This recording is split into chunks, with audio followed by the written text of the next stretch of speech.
highs for you. We're going to start with Jacob Elordi. Has finally talked about the injury that forced him to step away from jury duties in the 2026 Cannes Film Festival back in May. During an appearance on Jimmy Kimmel Live with guest host and his Euphoria co-star Coleman Domingo, Elordi said, I broke both my heels earlier this year. Oh, my God. Yeah, that would hurt, right? Yes, that would hurt tremendously. Now, I've never had that, but I know a friend of mine had broken his heel and said it was excruciating. I would think so. He said, I jumped off something. While discussing the accident, he remained tight-lipped about the gory details, saying, it's like Fight Club. He said, you do not talk about Fight Club. Explained that the injury happened around the same time Euphoria Season 3 aired, leading some fans to connect his real-life condition to his character Nate Jacobs' brutal storyline. He said it was in a cast and a moon boot the same time that Nate was getting his digits cut off. So you have, he broke both of his heels in the same accident. He had to be way underestimating his height to jump down and break both. Yeah, and he's just being cagey about exactly what he did. It was probably something stupid. Yeah. And, he must have absolutely misjudged how high he was. I thought I broke my heels when I did this rope swing in Wildwood. There's, you go on like wave runners or boats or whatever, and there's these little canals that go, like through North Wildwood up, and basically you're up where the Garden State Parkway is, and there's a rope swing there. Is there a video of this? There is video I remember of it. you showed us the video. Yeah. So you thought you broke your heels on that. Yeah, and because I landed in shells, essentially. Oh, man. And it was so embarrassing, and I had to act like nothing hurt. That's the worst. Yeah. When you, it's a battle between the agony, the pain, and the embarrassment. Yeah. Which is going to win? Yeah. We need to open up the phones on that sometime. When was the time when you pretended like you weren't hurt? All right. Okay. Oh, yeah, it's good. Yeah, it's good. I could do this all day. I was in a dance circle in high school. I could tell you a whole bunch, man. But like, I'm surprised I'm not dead at this point. Yeah, I've talked about it on this show before. Like sometimes I actually think that maybe I actually did die that night, and and this is all part of the afterlife. You're the new Paul McCartney. Yeah. All right, so he said everyone thought it was hilarious to be like, method acting, because it was similar when his character was injured as well. So, but yeah, he broke both of his heels. YouTuber Mr. Beast and Thea Boyson are officially married after celebrating an intimate week-long wedding celebration with 70 friends and family on Richard Branson's Necker Island. The shindig kicked off on July 14th, included the nuptials as well as days filled with fun activities. The couple exchanged vows following several days of island activities before dancing their first dance to Lady Gaga and Bruno Mars's Die With a Smile. So he clearly has Necker Island money to handle all that. I mean, the guy is fabulously wealthy. Yeah, Boyson said, we were so happy and there was so much love to have everyone in one place. It was really special. Mr. Beast said, it sounds silly, but this is really just a formality. Ever since we started dating, we've been doing it with the goal of marriage. The difference is now the world knows we're married, but we'll still come home to our house and dogs and cats, and then we're off to our next adventure. I think that was the same kind of vibe with me, probably the same with you, Preston. I'd been living with Claire, and we were, for all intents and purposes, married, felt married, and just, kind of made the declaration. Yep. He shared beach wedding photos on Instagram, writing, I found Mr. Beast, and it was the best day of my life. The couple first... he's talking about himself? I don't know. If I found Mrs. Beast. Oh, you're right. Yep, I found Mrs. Beast. The couple first met at a mutual friends dinner in 2022. Then they got engaged on Christmas Day. So you can passive-aggressive say things like, your wife is a beast. Totally. Yeah. 100%. Correct. Yeah. Yep, 100%. All right, Tanisha Warner. She's the widow of late Cosby Show star Malcolm Jamal Warner. Theo is suing his mother, Pamela Warner, claiming that her husband failed to fulfill more than $1.2 million in financial obligations outlined in their 2022 prenuptial agreement before his death. She alleges that he never secured a $1 million life insurance policy, naming her as the sole beneficiary, missed annual tax-free payments, failed to fund her Roth IRA, and never paid her a $5,000 monthly salary for working as his chief of staff. Tanisha says that the unpaid obligations total over $1.2 million.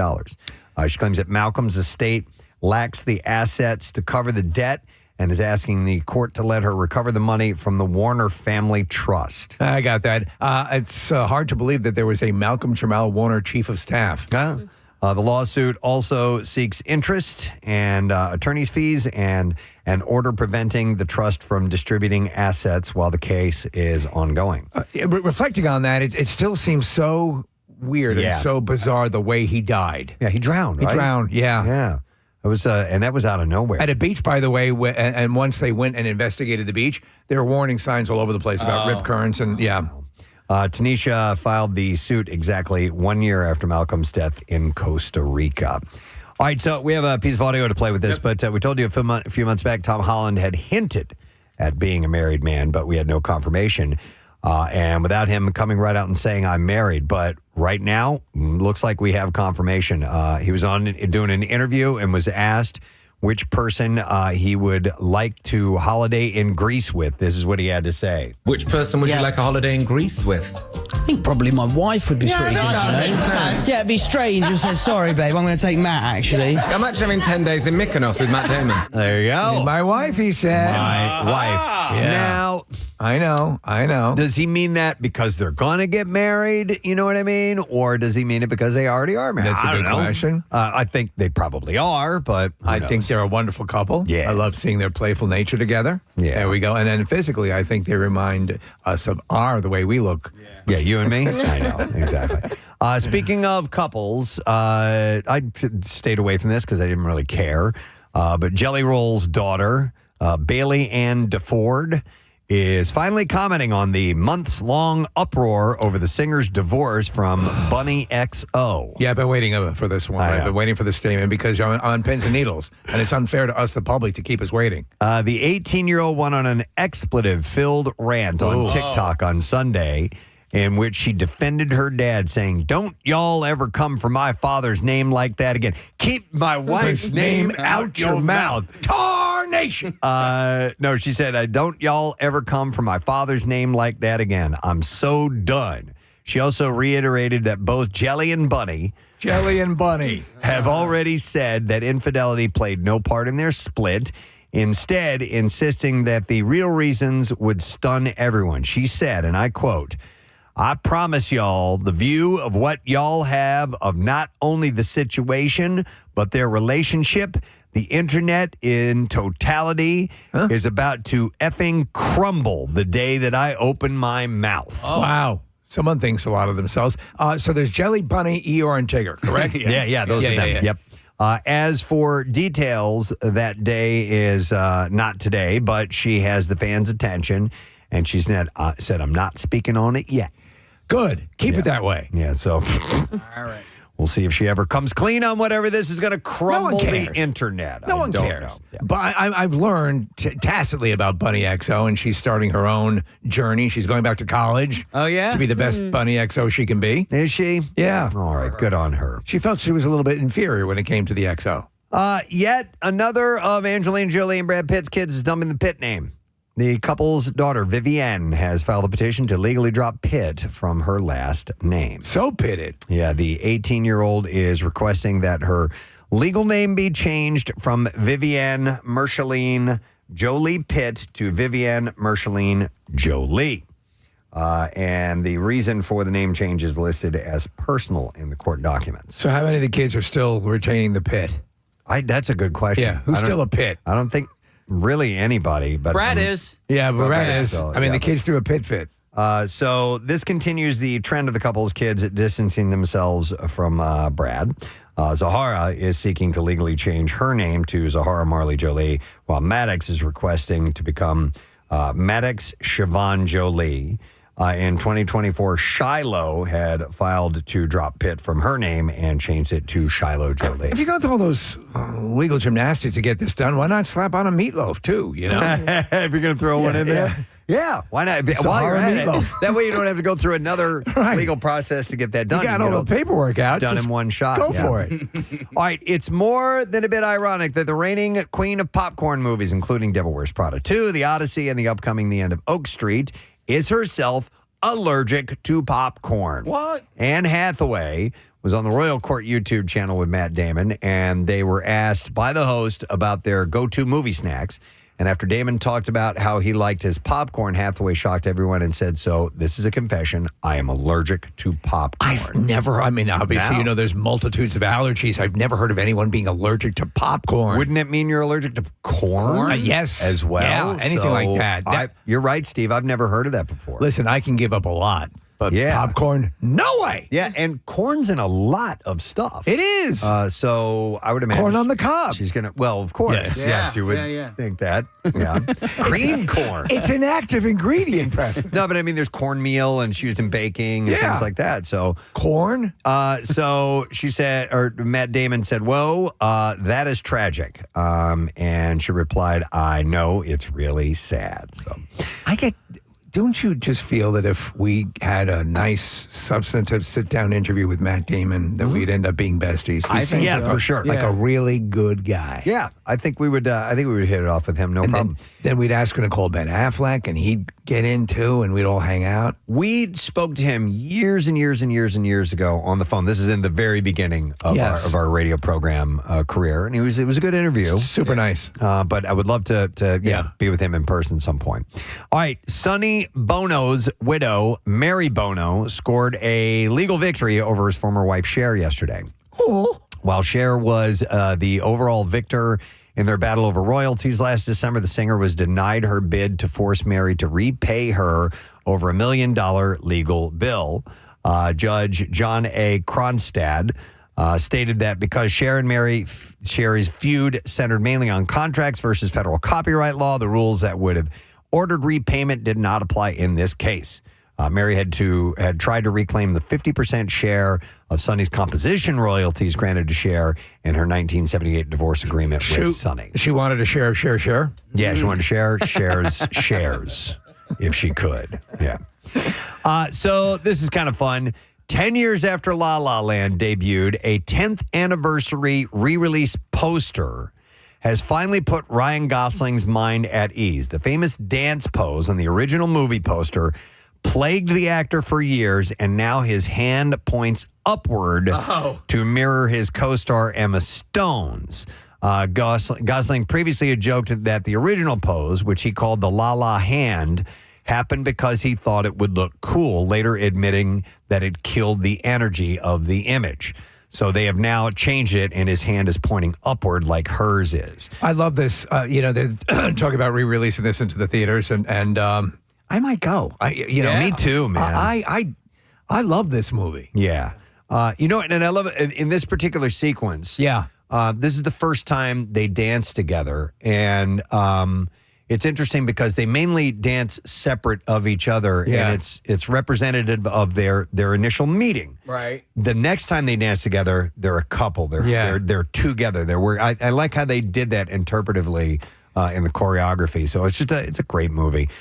So he said that they made the film's Instagram page had a caption that said, "A minor adjustment, bringing closure to a pose that Gosling once mocked by referring to himself as Hamburger Hands Gosling." La La Land will return to theaters on August 16th for its 10th anniversary. Is Ryan Gosling now officially one of our favorites? Yeah. I mean, with Project Hail Mary and everything. I mean, he's really versatile. I like him. Have you seen The Fall Guy yet? No, you know what? No, I've seen It's little fun. clips of it. Is it? Yeah, it's really enjoyable. That's another one of those that got past me that I eventually have to see. All right.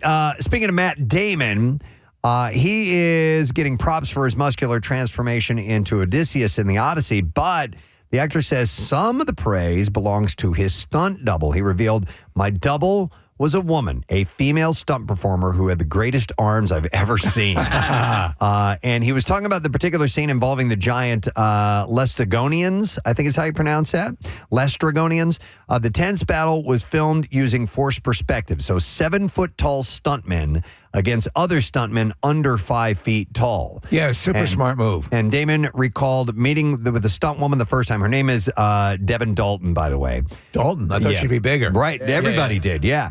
He said, "I went up to her and I hugged her and I thanked her for all the work that she had put in." Pain don't hurt. He also pointed out that there are those shots where you see these giants looming over me, and that's her. And he said, "It was almost 100% my arms in the movie, but you got to give it up where it's due. So, Do you know where you see these jacked stunt women are in Zack Snyder's Justice League? Yeah. You know, the Amazonians, and Yeah. they look phenomenal. Yeah. They look phenomenal. Yeah, they do. They picked some women that are just in amazing shape. Snoop Dogg coming to theaters. The rapper has popped up in a ton of movies over the years, of course, but now Universal Pictures has officially set the release date for his very own biopic, Snoop. I think I'd be into this. I think so. The movie will officially hit theaters on August 6, 2027. Jonathan Davis is going to star as the rap icon, with Craig Brewer directing a film that will feature music from Snoop's extensive catalog. The movie marks the first project under Universal's deal with Death Row Pictures, with Snoop serving as a producer. So there's a question on Jeopardy last night, Preston. It was very easy, and they none of them got it right. Really? So basically, it was the category was it's a G thing or something songs. Right. What's the most famous Snoop Dogg song that begins with a G? Nothing but a G thing. Well, G thing, right? Well, I'm going to say Gangster's Paradise. Gin and Juice? No, that's not him. That's Coolio. Oh, that's Coolio. Oh, my God. Gangsters, or Gin and Juice. Yeah. Gin and Juice. My mind would have been stumped on that one. I obviously would have gotten it wrong, too. Production is expected to begin this summer, though plot details remain under wraps. All right, let's see. Christopher Nolan spoke with The Hollywood Reporter this week and revealed that he'd be open to direct a horror movie. he's been talking about this for a while, and people who've seen The Odyssey, Preston, say there are 2 or 3 unnerving horror-like scenes. Okay. Yeah. He said his work on The Odyssey had very much whet his appetite for more. We wet. He explained Frankly, we wet. He explained that horror only works with a truly great concept, pointing to recent horror hit Obsession as an example of a film built around an amazing idea. Nolan joked that fans already got a taste of his horror instincts in The Odyssey. He said, they don't need to beg me to tell a horror story anymore. Just buy a ticket. For now, he says that he's always looking for the right idea. The one thing he's going to have to do, though, is you cannot make a 3-hour horror movie. No, You're going to have to keep it like 110 minutes. Speaking of horror movies, and I know you're a Jessica Chastain fan. Yes. The trailer dropped for The Other Mommy, I think it's called, or Other Mother. And have you seen this? No. The trailer will freak you out. The movie poster freaks Just me a movie out. post, yeah. But the trailer, there's a specific 2-second blip in it. Okay. Where you're gonna recoil. It's pretty intense. What's the poster show? It's just her smiling like Malevolently. So basically, there's a doppelganger demon mommy. Ooh. Yeah. Okay. By the way, The Odyssey delivered the biggest opening weekend of Nolan's career, and he expects that it will be at least 3 years before his next film. So, he may do a horror, which would be interesting. Have you guys seen the 4D footage? When you go see The Odyssey in 4D. Oh, really? Oh, yeah. The Are they getting whole rattled? theater is just rattling, yeah. I tell you what, man, I enjoyed it. I think my protocol from here on in will be to see the movie IMAX and then go see it, the roller coaster version, because when I saw James Gunn's Superman, I saw it for the first time 4DX, Right. and it was so rattly that I couldn't focus. I loved it. I mean, it was great, the whole interaction, but it was almost distracting to the movie. I think you're right. I had a friend of mine who went and saw the second Dune movie in 4D and was like, I probably should have seen the regular movie first, because it can distract you. It can, yeah. So Amazon Prime Video has officially ordered a new series based on RoboCop. Really? The show follows a powerful police robot implanted with the consciousness of a fallen officer. Producer James Wan had called the project a dream in a statement, saying the original film's themes of technology, identity, and corporate power are more urgent than ever. If they follow the dark satire of the original one, the tongue present, that's life in the big city. Those kind of throwaway lines are tremendously funny, and the movie itself is super cool. So if they do that, I think it'll be a home run. Amazon MGM Studios' Peter Friedlander says the new adaptation will, quote, honor the soul of the original while building something entirely fresh and urgent for today. The franchise began with, obviously, the 1987 film and has since expanded into sequels, a reboot, movie, TV series, video games, and comic books. Do you have anything about He-Man in your stories here? No. No. I know that they had released a streaming date for Masters of the Universe, but I don't have today. that. Okay. Which is crazy. I mean, it was just released in the theater. I guess it just wasn't doing all that great. It did low level okay, but it wasn't what they were hoping. But I heard good things about it. I'd like to see it. I want to give it a go. Yep. All right. Got some clips that we can play. Christmas at Sea follows Hallmark superfans and network stars as they celebrate the holidays aboard tropical cruise ships. And here, Erin Cahill discusses what her time on the cruise with fans was like. Everybody's so excited to be there that it is electric. Like, I swear, I think there are times my feet are an inch off the floor. And then there are times when you're so touched that you can't help but be like, thank you for letting me in your life. You suck my and shut the up, huh? All episodes of Christmas at Sea are streaming today on Hallmark. If you need to see that, here's our next clip. All the Queen's Men tells the tale of Marilyn Madame DeVille, a fierce and ruthless businesswoman who runs an elite male strip club. And here, Eva Marcel shares how she thinks the audience will connect with her character. I think the audiences love the fact that the gender roles are flipped. That you usually see women a little bit more demure, a little bit more, what do you need? How can I help? In this, Madam knows what she wants, and she's going to get it. All episodes of season 5 of All the Queen's Men is streaming today. That's on Paramount Plus, by the way. All right, there you go. Your entertainment report for you this morning on Wednesday, July 22nd, friend. We have a couple things happening. We're going to check in with Fox Good Day today. That's in, 45 minutes, 50 minutes, something like that. We are also going to have a couple of representatives of Philly Mag stopping in because Best of Philly is out. We always like to dive into that. Big issue. We'll take a quick break, come back in just a second, and see what other little nitty-gritty we can get into. So hang out for a few. Do you look at that on the page and go, oh, mother of God, or do you take to it pretty quickly? We had the benefit of working with actual LAPD homicide detectives and actually really picking their brains and understanding, especially because me and Chris weren't in the same room. We had to understand what our partnership was like. Right. So we picked their brains as far as technical stuff. How would you guys treat each other? And we did a deep dive into that. But there were on the page like, I gotta say, what around who? So it was just more or less like, okay, if this is an everyday thing, this should sound like you said it a million times. Like, what do you guys do? So I really I look to the ones who've done it before, and going back to The Pit, I love that show and I will only watch it with my best friend who is actually, she is an emergency room tech. So I watch it with her and I get schooled. It's like amazing. So I like to be around people who actually do the thing. Like schooled in a good way? Like she's correcting things or she's like, that's No, she said this is probably one of the best shows she's seen that gets it right. Good. Oh, wow. Yeah. Well, she's probably a good interpreter for you because Yes, most I'm like, of the what stuff is that? Totally. Yeah. I'm like, what is it? She's like, well, and she loves her job and she loves her job and she's like one of my heroes, I swear to God. So, but she's explaining it so happily. So I'm like, I don't know what the sucking the blood thing does. What does that do? Yeah. But then also, when the doctors there was a tragedy that happened in that first season, but there's also something kind of funny with a fork in that first season. But I had this thing happen to me I was in the emergency room for like a little tum-tum, and so we have a doctor, but somebody came in with a gunshot. And the doctor was so mad that they were stuck with us that they didn't get the cool thing. Yeah, that's what she's like. Yeah. When the thing that happens in the film, ruin it for anybody. She's like, oh my God, I would wish I could be. And I understand. She's like, I sound morbid, but she's like, because she loves to help people, and so I understand that. It's a crazy show. But it's the things you do to have to. Both my brothers were law enforcement at some level, and there's certain things you have to do you see so much that you have to be able to shear off when you go home at the end of the day. Yeah. So those, whether they call it gallows humor or whatever, it's how you survive. Seeing all that stuff. That's what Chris would be talking about. Like, especially his character.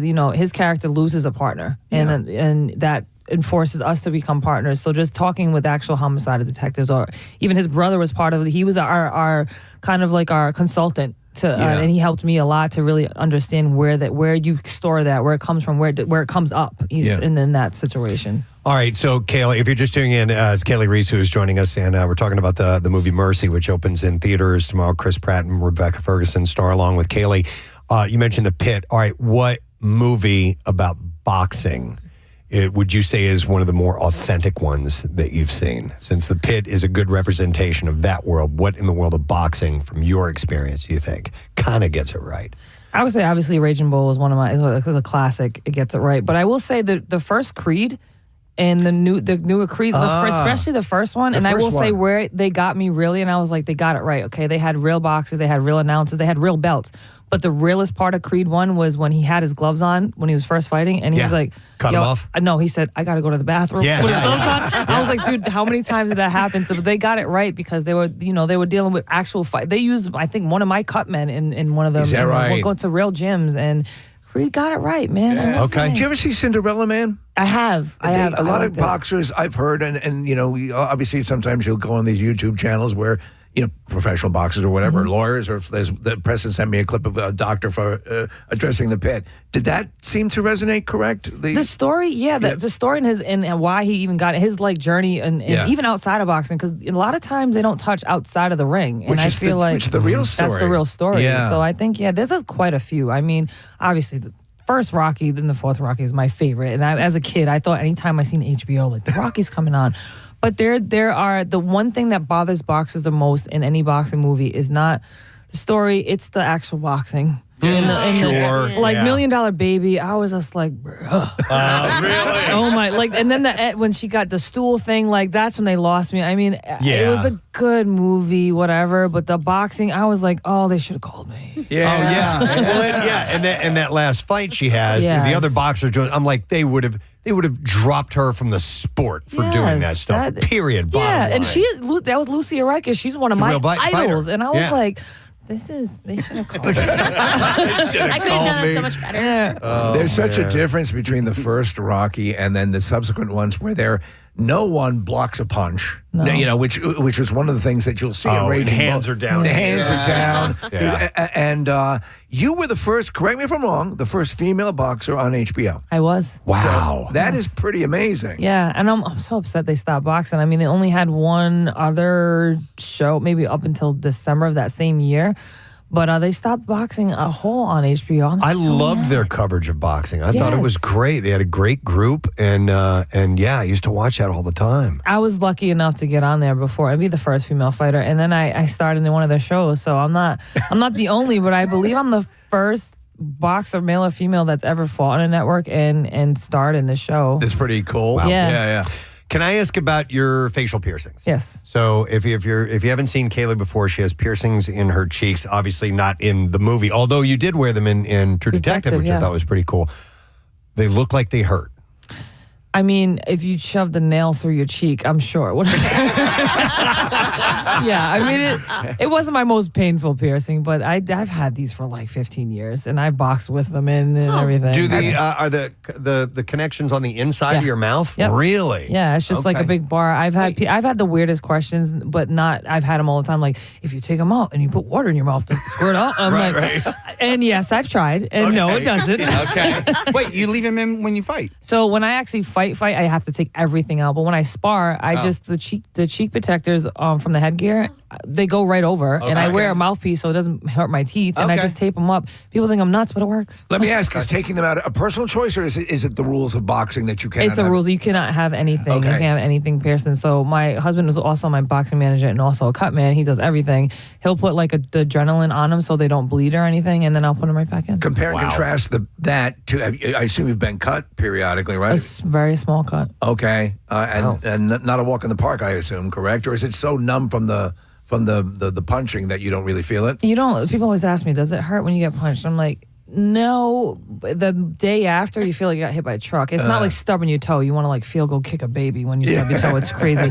But no, it hurts after the fact. You don't really, you're so numb and from the adrenaline and what's going on, you don't have time to think, ow, I need a minute. You hurt me. I mean, it's boxing.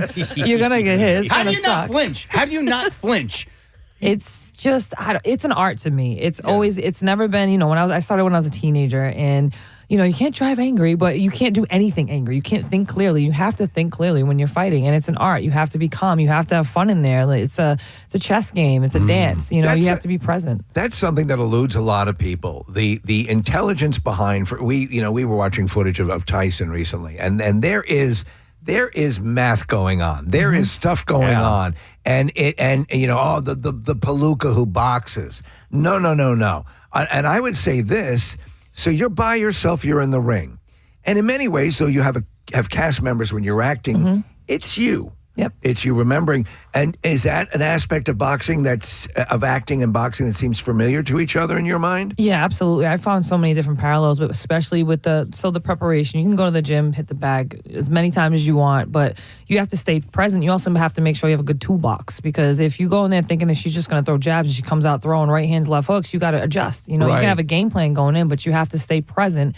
And you have to be able to react in real time. And you also have to be able to take information from your corner that you're getting and compute really fast. You're on your feet, literally. On your feet. Yeah. So just the same thing with acting. I can read the lines, I can prep, I can do this and that. But if the actor comes in and does the scene completely different than what you thought, you just have to be present. And that's why I love building my backstories of my characters, and just knowing where they came from, where they're going, what their backstory is. So I know that I can say words. People think acting is we're just saying lines and we're just lying. We're actually having real life experiences and made up circumstances. Watch Jodie Foster act and you getting all those nominations out of the gate.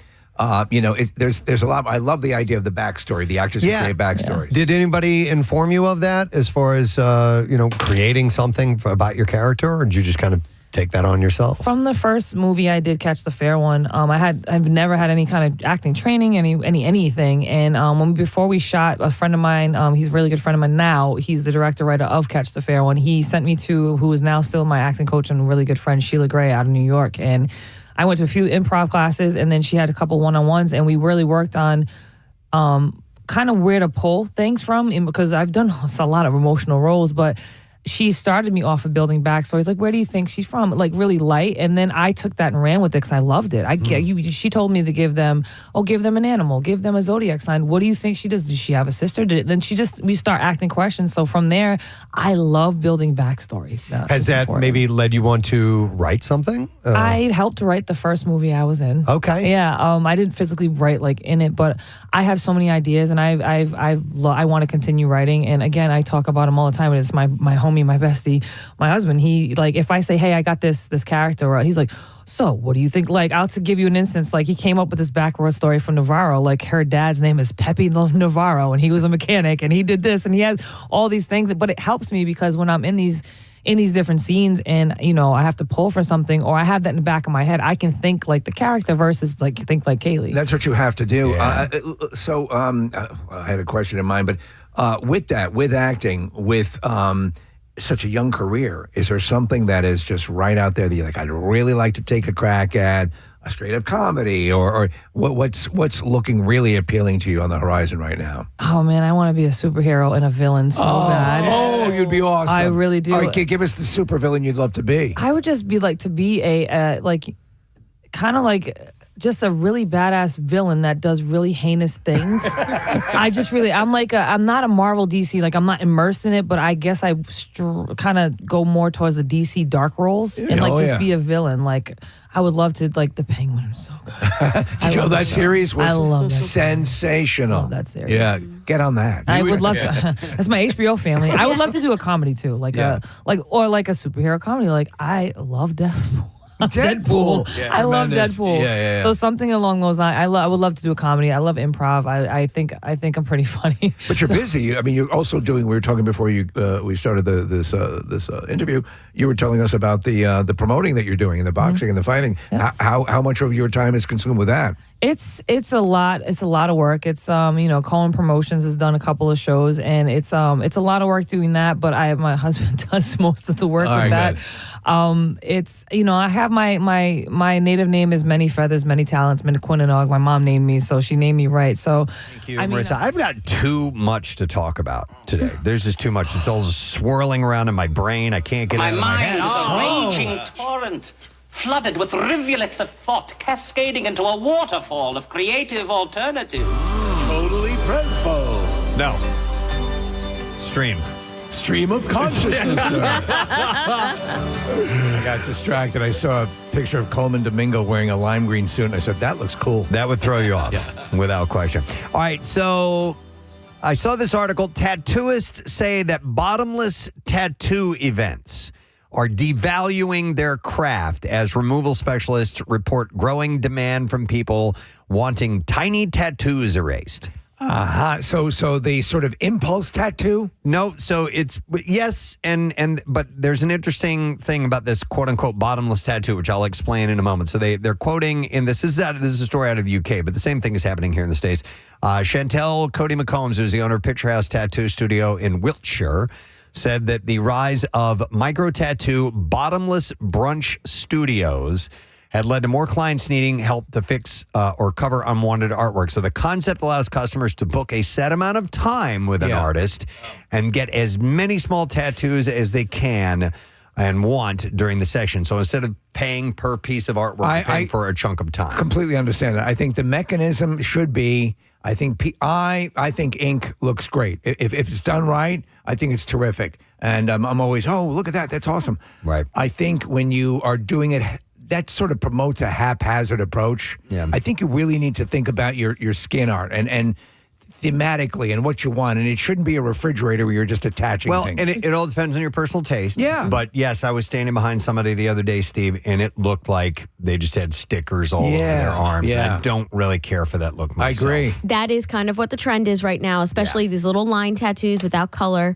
I think it's kind of fun. Yeah, I think I got mine at a flash tattoo pop-up, and I think it's kind of fun. And I see a lot of people who you get kind of a sleeve or you're on your way to a sleeve, and then these little tattoos can fill in the gaps. Mm-hmm. Yours, though, you got a notable artist to do your boombox, right? So that, I mean, it still has some meaning to it, you know? Yeah, I mean, I literally decided it in like 20 minutes. Yeah. Okay. Well, so that's part of this. So Tanya Buxton, who owns Paradise Tattoo Studio, said it's encouraging irresponsibility. Tattooing is not meant to be gimmicky. They're trying to find new clients all the time. She said that's why they're starting to do these tiny tattoos. I'm sorry, who is this and why are they an expert on what a tattoo means to every individual human being? Yeah. No, they're just talking about the industry. Yeah, okay, all right. So anyhow, it said it's the tattooing in general is not meant to be gimmicky at its core. Yeah, and I agree with that. So she just feels it's kind of changing the industry a little bit in a way that she doesn't really think is very traditional. And so she's citing the proof that a lot of people are going in to have them removed. Yeah. So she said it's something that makes a lot of tattoo studios feel like they have to match. So people are now expecting cheap tattoos. She said that while she understood businesses were looking for new ways to attract customers, the trend risked undermining a craft built on skill and artistry. So let me ask you, you had your original ink, you got some ankle stuff done years ago, you don't like it, you've talked about getting rid of it, you've talked about modding it. Where do you stand right now at the age you are? Yeah. Is it something you would embrace? Yeah, the problem is for ink, I don't think, oh, that's kind of cool. I'll just get that. Right. It's like it needs to mean something specifically for me, and I have to be 100% sure that I want to live with this for the rest of my life. I know. I have a couple that I don't really like anymore. Yeah, and I don't like that I don't like them. Yeah. And I don't know if I want to do that again. You know what I mean? But how long have you had it and not liked it? Do you like? He's been talking about not liking it for decades. Yeah, I know. So like, just go and do it. You know what I mean? Do what? Get it covered up? Get it covered up. Like, all right, so you're talking about that one we're talking about is it wraps around your whole ankle. Yeah. All right, we're going to come up with some ideas. Because you don't want to just get it removed. You want to cover it up, right? I can't get it removed. Yeah, because it's so light. No, because there's certain colors that it can't remove. How about the word fish? Yellows and whites you can't remove. Yeah, that's what I mean. They're there permanently. Yeah, okay. Yeah. Yeah, I can't imagine, though, a person scheduling one of these bottomless tattoo sessions, which I've never heard of, by the way, until just now, and not having thought through like a plan of attack. Yeah. I mean, I don't know. I think it on the other side, though, Marissa, it can promote. Oh, well, I got that. Let me just, throw that on there, too. Well, hang on. So, Marissa, it might be like a party type of thing where they pay this person a certain amount of money. Hey, we're going to pay you, X $1,000 for these hours. And anybody who wants tattoos can get tattoos. Okay, so that's the other thing I was going to say to it is more and more I'm seeing flash tattoo pop-ups where an artist will be there and they will have, 20 tattoos planned and you get to choose from one of those tattoos. It's like when we did our Eagles tattoos. Yep. We had 3 or 4 you could pick from. Yeah. Yep. So this tattoo shop owner said these events are cheapening the industry. It's not like an all-you-can-eat buffet. She said she's heard of customers regretting taking part in the bottomless sessions after feeling pressured by friends. She said the general complaint is they felt pressure to do it as they didn't want to seem like a buzzkill, and now they have what looks like a bad bureau drawing on them. But they said that the removal is becoming more common because of this. I don't know. My mind now is a raging riverboat, thinking about what would be a good tattoo for you, Preston. And I think there is the iconic cover of the Stand, the Dark Tower, Stephen King, sort of iconic imagery. Mm-hmm. Is anything in that realm speak to you? But you also like the inspirational. You like the what image? So for me, like the picture of like a Frank Miller Batman. Like something that. Because it's been so important to me throughout my life. It's just, Yeah. I talked about, the Beatles logo, getting that on my arm. I've really considered that. But as far as a cover-up, I'm not sure what I want to do. I thought about just getting a black band covering all around. Yeah. I thought that might kind of look cool. Yeah. I want to start filling up my arm with just like nostalgic items. I just don't know what they are yet. You're going to go full sleeve? I think so. Like I did literally just get these kind of in that sticker fashion where it's like, sure, this feels good here. But, I have a safety pin, which is something I always had as a kid, and I still always have safety pins. And the Tim Armstrong radio, obviously radio. So maybe I'll just kind of start filling it up with nostalgic items. I saw one that I really like the concept, which is that the guy has a essentially it's a honeycomb, and each panel of the honeycomb is something different.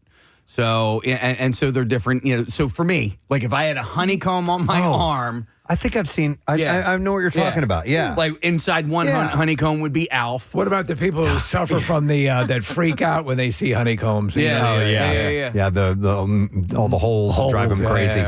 So you've thought about something like that? Well, I just don't have anywhere to put it. Like because your face. I don't want to do it on my face. I just I already have something on my arms and on all my legs, and I don't necessarily like if I. The only open space I have on my legs are my quads, and I don't think I want a tattoo up there. Dude, I think your tattoos mean a lot. I think they when you see them, I think they're special. But I want something silly. You do. You have it on your taint. Yeah, it's true. Nobody sees that. Hang on a second. Cast Isle Kyrn is joining us. Hey, Kyle, what's up, man? Ma, turn the TV down. I'm going on the radio. What's up, dude? You're considering a tattoo? I probably have 20 tattoos, and I haven't got one in a decade, right? But I'm in Tennessee on my bachelor party, and I'm going to get a Dale Earnhardt tattoo, and my wife's going to freak out. You're going to get it. Now, then may we assume you're a massive fan of Dale Earnhardt's and racing in general? I am I call myself a Daleontologist. I'm a guy. I have everything there is to have. I have Dale Earnhardt socks on right now. I have a nightlight Dale Earnhardt in my room. Wow. But I want the 3. I want it on my chest.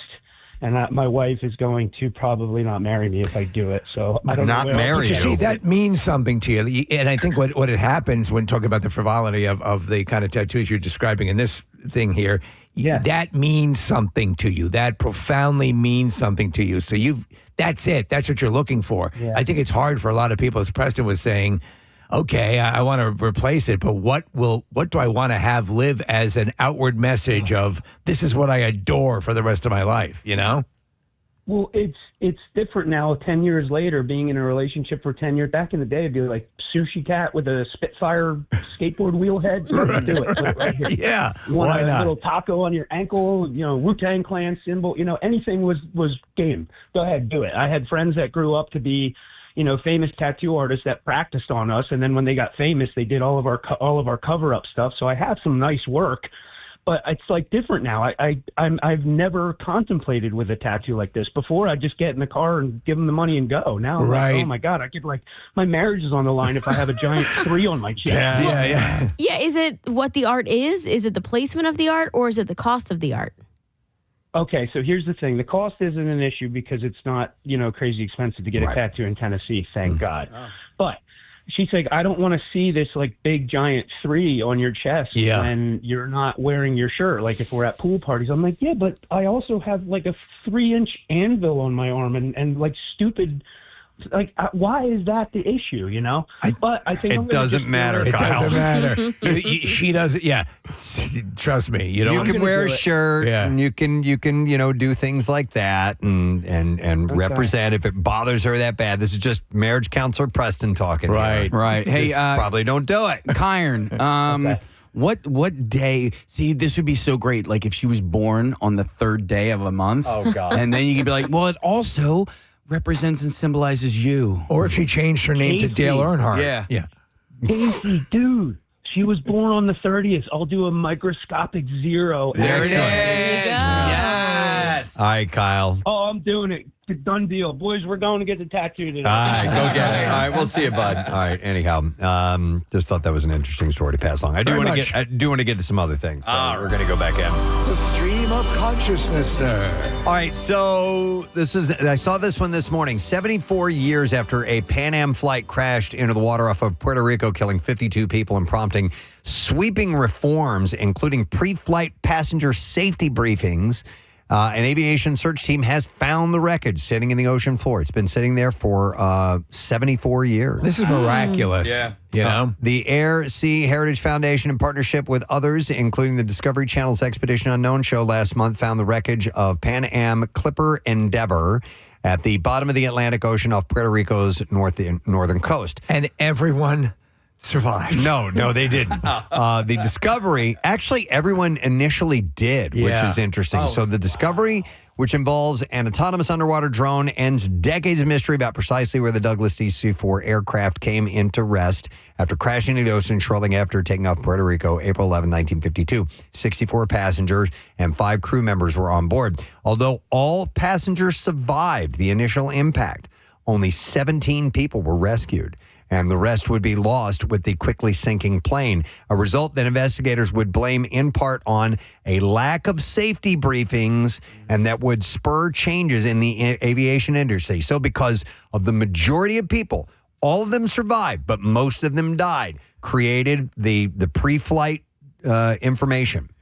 Without that, as an airline passenger, that gives you something to actively ignore as it's happening. I'm curious, Ryan, so water landings, statistically, obviously, and you weren't flying passenger aircraft, but I mean, that to me seems so problematic and so unlikely, do they explain whether it'd be statistically more likely to survive a water landing or an actual coming in and like on the fuselage of the aircraft on a belly landing? A belly landing on the grass or whatever. It's safer to do it on land than on any body of water. It's safer to do it in like a canopy of trees than it is a body of water. So that's what I think, because when you hit the water, it has pushes it down. Pushes it down, and the likelihood of the aircraft just blowing to bits seems greater. And then you also have the gravitas of the ocean. You have waves. You have all of those different avenues of it. Yeah, water landings are in an emergency situation are one of the worst things to land. So the Hudson landing was pretty damn amazing.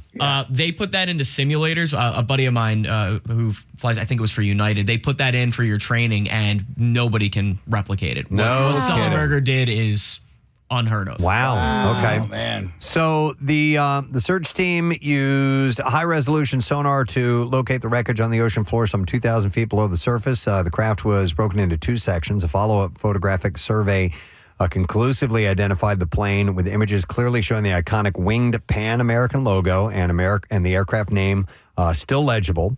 Discovery Channel intends to cover the findings in Expedition Unknown episode later this year.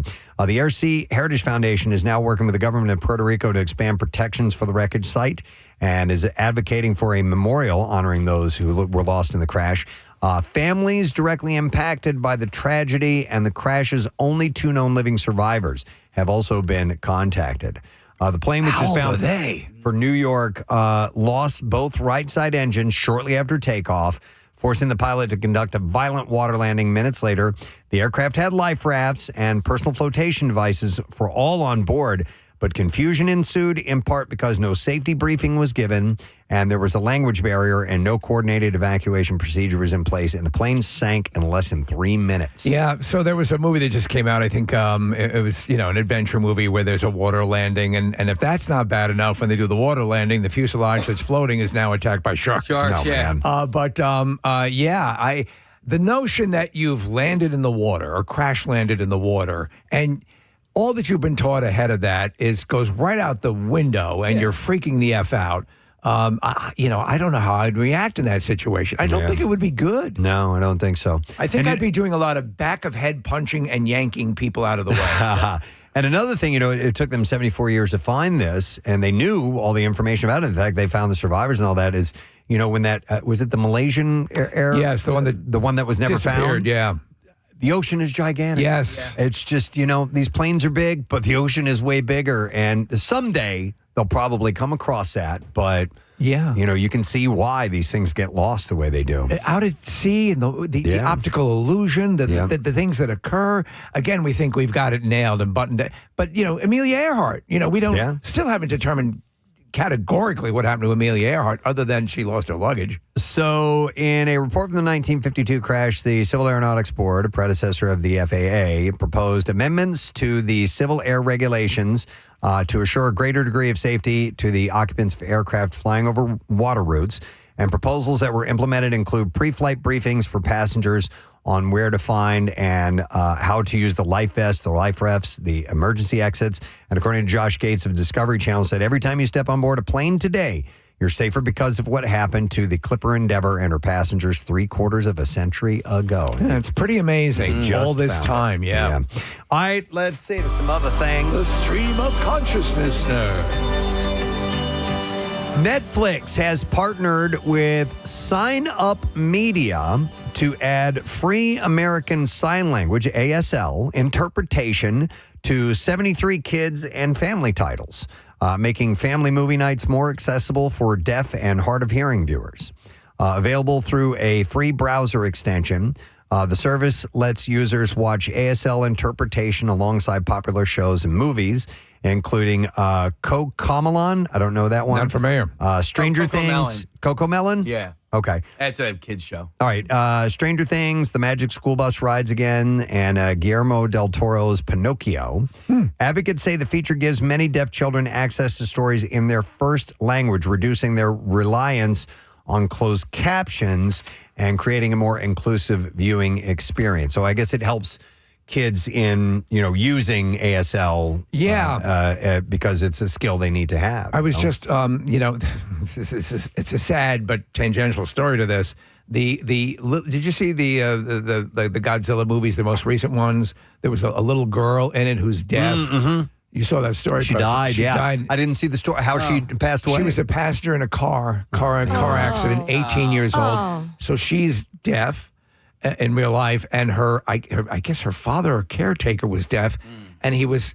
I mean, my heart broke. He's weeping, signing. Oh no! But we're on the other side. I don't know what he's saying. Right, like walking in their shoes. Yeah, I can't understand. But it's just horrific. I remember Casey one time had asked. We were watching. Sometimes when there's weather issues and they have to have a person who's ASL who's standing there signing, and Casey, you were like, why do they make all those faces while they're doing that? Yeah, they're just being they're emotional. They're showing their it adds weight to the words that they're signing, and it's to show the emotion. That's why their eyes get really big and they do big mouth gestures and things like that. At the at Wawa Hoagie Day, when I did the Hoagie building contest, there was a woman. She's great. I've forgotten her name. She does ASL. She's like the local person. If there's if there's a press conference, somebody's doing the ASL, she's there. And it's wild because she's interpreting everything that I am saying on stage while I'm giving the play-by-play for the Hoagie building contest. Right. And it'll be Are pretty you wild 'cause watching? I'll talk and I'll look over and see her. It's cool. It's like what I'm saying on delay. So not only is she interpreting your words, but she's interpreting your inflection How as I'm well. saying it, yeah. That's wild. At any point did she, interpreting what you were doing, have to spread her index finger and middle finger? No, I do that one. You do that. I got this. I understand. Yeah, I got that. Yeah, I also know this one. Yeah. So sorry. How many different languages are there? Like you have American Sign Language. Good question. Yeah, I don't know how many.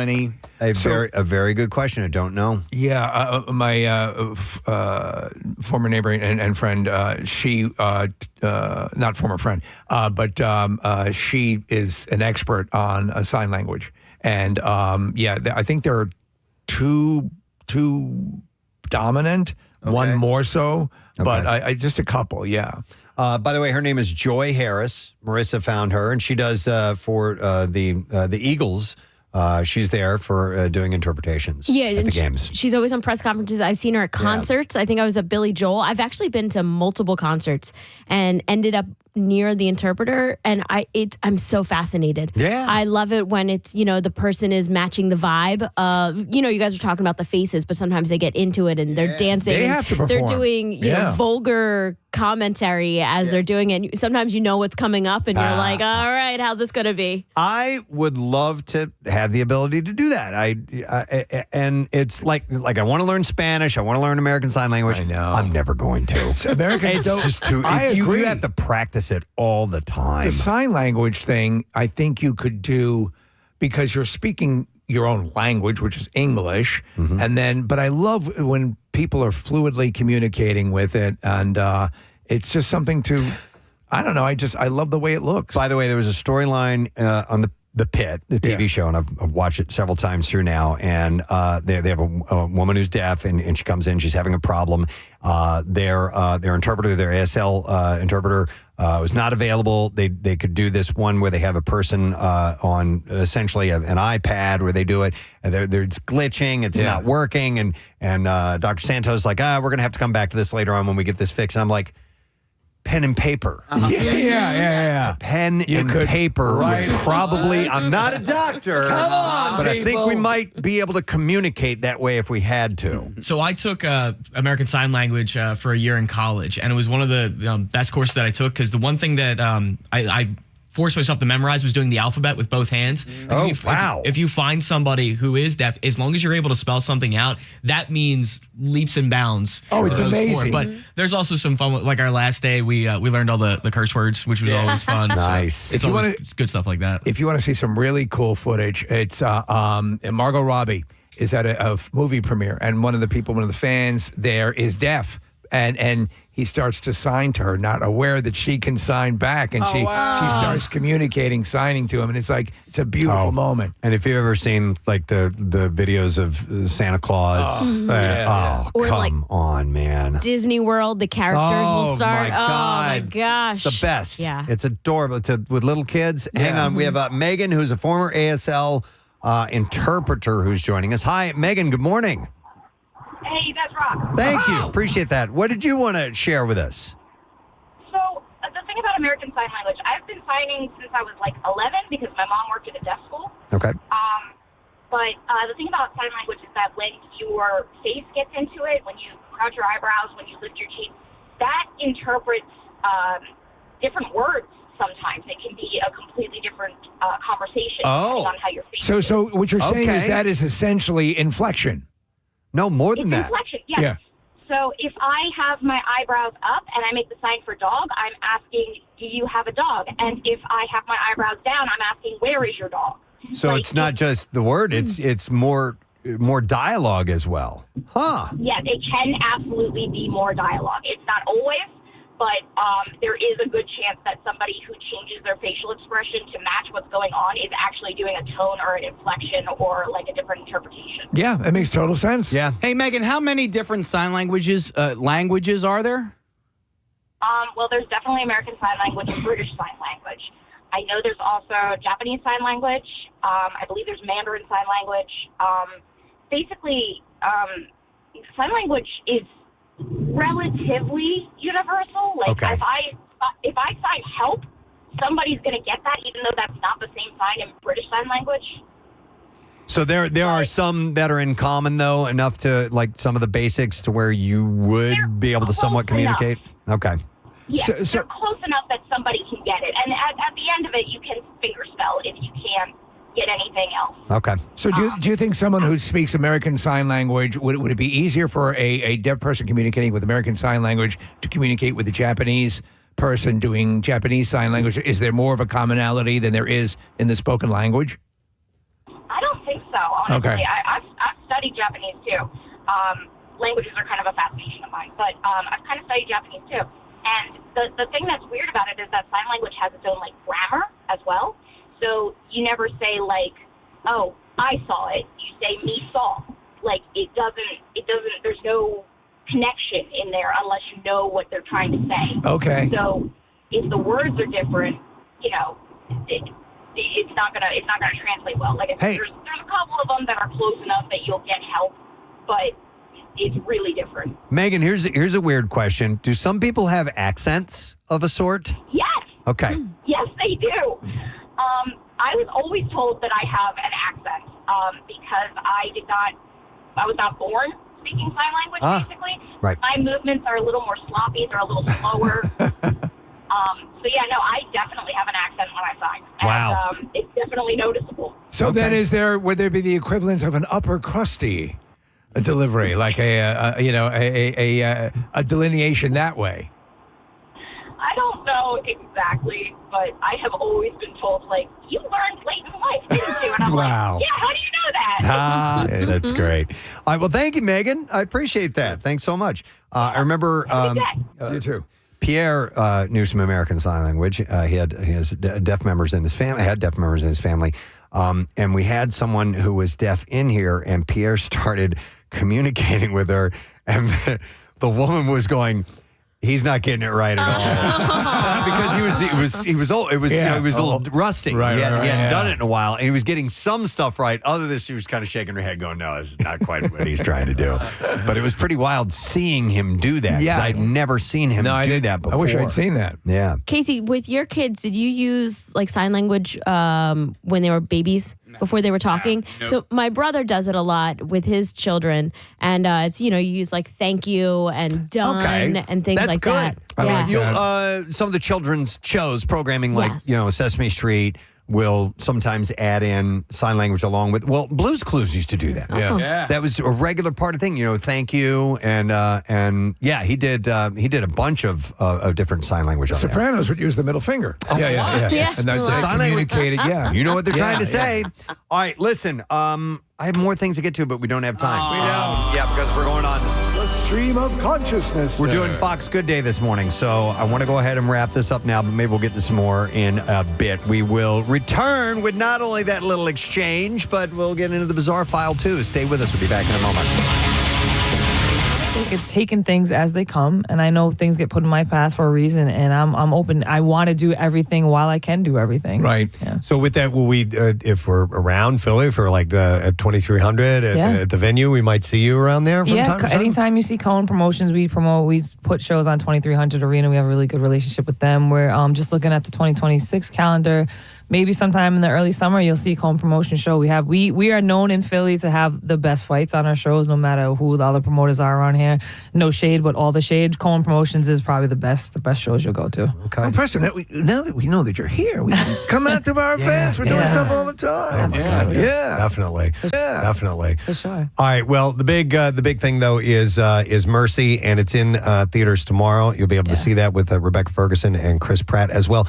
Anything else acting-wise coming up that we should keep an eye out for? Yes, definitely. And when you go see Mercy, please go see it in IMAX and 3D. It's like a whole immersive experience. I love 3D. I love 3D. I'm so glad it's in 3D. This is exactly with screens and stuff coming in and out. That's exactly what you want. Yeah, you'll love it in 3D. I actually just wrapped up Resident Evil. I got cast in Resident Evil. Dude, nice. That's Zach Kreger took a swing at writing. He just, Weapons was amazing. And he wrote Resident Evil. Didn't know you were in that. Yeah, man, I got a lot of things go sneaky. So, and he took Resident Evil and he kind of tilted it a little bit. He did. Weapons was so good.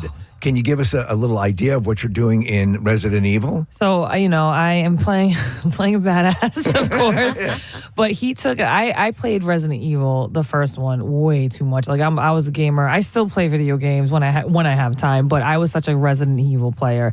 So he never seen the movies. He's never watched the movies. He loved the game. So he took a crack at another origin story. And he's a horror person. His camera angles and just his storytelling in a whole. I was happy reading it, and I was happy just to be a part of it. I think you guys are going to be really, really pleased with this one. Raccoon City in it? There's a Raccoon City. Okay. It's definitely a Resident Evil, but the zombies, I was like, yo, what is in your brain? Why are they? That's gross. Like, what is that? And he comes from comedy, and then they just found this ability. I have to ask the question, what's your favorite Resident Evil game? The first one was The first one was like, I don't know, it's just nostalgic to me, and I played it so much that my mom was like, "You're playing that game." So I would say the graphics are gnarly now looking at the graphics, but I didn't play past 3. I think I didn't get into it. So 4 is my favorite. 4 is your favorite? 4 is my favorite because I loved Resident Evil, the game, so much, but the one thing that always pissed me off is the angle, the camera angle. The zombie would be coming in the room. Now, you knew if you were the guy with the gun, you could see that zombie, but you couldn't see him in the game. Yeah. And that would piss me off. Yeah. So 4 gave you over the shoulder. Okay. And which was... I'm going to have to download that one. It's phenomenal. So just a little advice. Thank you. We'll keep an eye out for that, definitely. And also, too, I just wrapped up a Apple TV show with Anthony Mackie and Jamie Dornan. It's called 12-12-12. It's a limited series. It should be out the end of this year, and we shot Wind River 2, the sequel, years ago, and it hasn't come out, but they're still working on having that come out. So I'm pretty busy. You're on fire, Yeah. and with some great people. Anthony Mackie's awesome. Yeah, it was fun working with him too. That's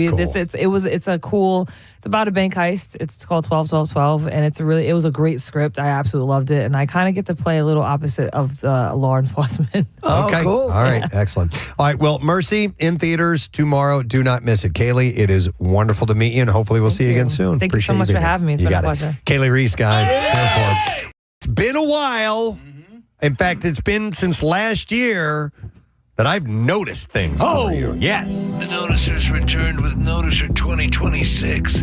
He's spent so much time noticing. His head is on a swivel. His eyes are wide open. And there's a little bit of drool coming out. He is the Noticer. That's what happens when I notice hard. Yeah, it's straining. All right, so the International Space Station crew that includes a sick astronaut splashed down in the Pacific early yesterday. Or no, I'm sorry, this morning. It was on January 8th.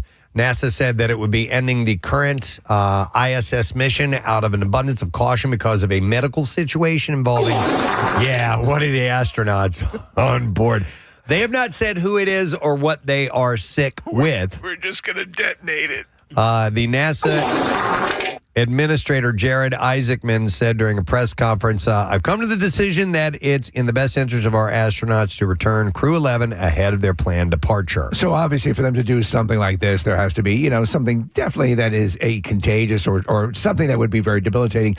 To the sound effect point, Preston, I wonder, has there ever been a case? Yeah. Now, just in real medical terms, if you have a really aggressive diarrhea or any situation, bowel situation, what would they do? Yeah, it's a good question. I mean, because clearly they were equipped to handle Dookie. Yes, and I'm sure that they have taken diarrhea into consideration. Into consideration, they consider everything. I just want to see the machinery that handles that. Yeah, I don't know, but there are times when it happens by accident. Activate the ass suck 5000. Can you fire that thing up, please? Crew 11 undocked from the ISS at 5:20 p.m. Eastern Time Wednesday. Was expected to splash down off the coast around 12:41 a.m. Thursday morning, and it happened apparently right on time. I hear the ass suck 5000 sounds a lot like the Willy Wonka machine. I thought that might be something that it might, engage.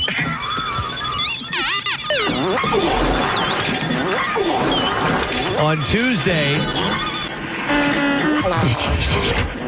we have a go flight. On Tuesday, the crew prepared by packing cargo, reviewing return to Earth procedures, and transferring hardware aboard the ISS. I'm going to miss you guys. They had an alien. They on made a board. buddy. Yeah. Fortunately, I eat diarrhea. That's why we love you, buddy. Hey, we figured out what to do. Yeah. This guy eats that stuff. I eat it for breakfast. Wouldn't that be great if like that were the thing? He ate it, and then whatever he pooped out, we ate. Yeah. Wouldn't that be hummus?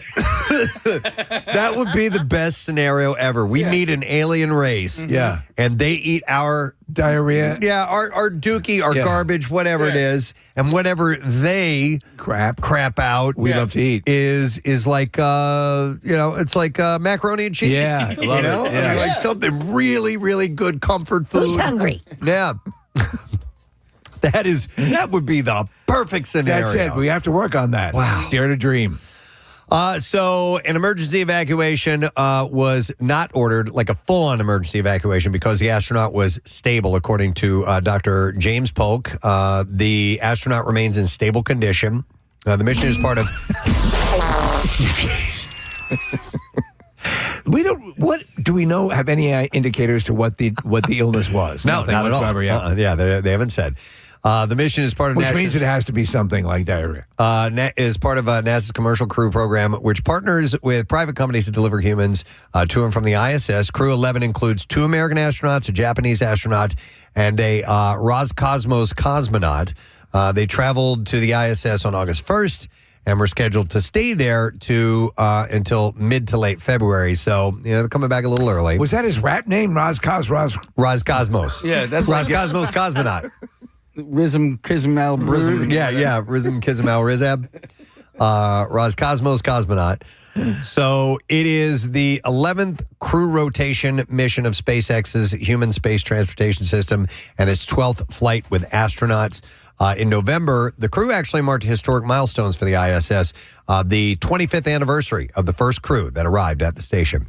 So it's been crewing. It's been up there longer than that, but it's had people now for 25 years. It's an amazing thing. Yeah, and then Peoples is Peoples as They well. are. Peoples is people. I watched where I turned Ad Astra on as I was going to sleep a few nights ago, and in the beginning of that movie they had the space elevator. Yes. Are we anywhere closer to that? The word is that it is very feasible. I don't know anyone who's actually moving ahead with anything like it. I think they're still conceptualizing it, but until it makes sense financially, that they'll never get that underway. Imagine what kind of in-elevator entertainment you would have, because we have the little videos that are on. You could watch the full Ad Astra. Yeah, most definitely. Man, what was I going to say? So it's been up there for 25 years.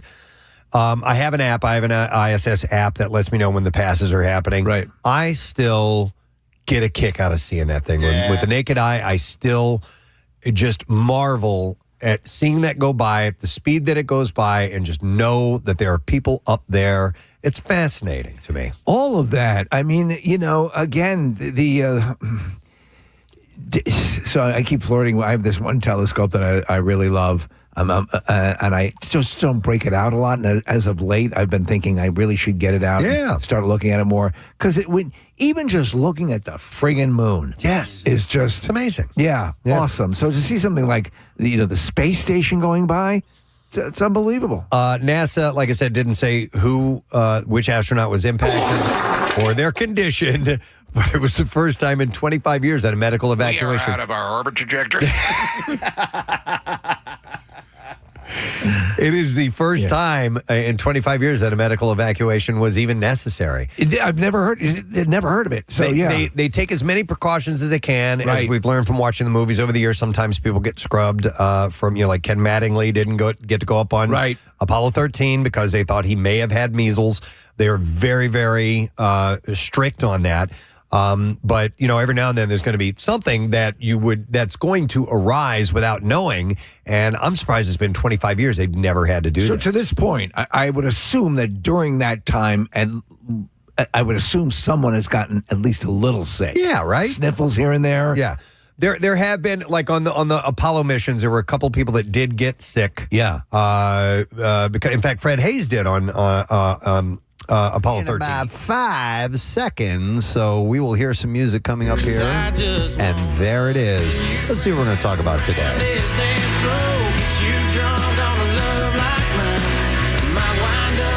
Thanks, Preston and Steve. Time here on Good Day Philadelphia. Guys, I have a question for you. If you're listening to an audio book, is that considered reading? Steve, let's start with you. Yes!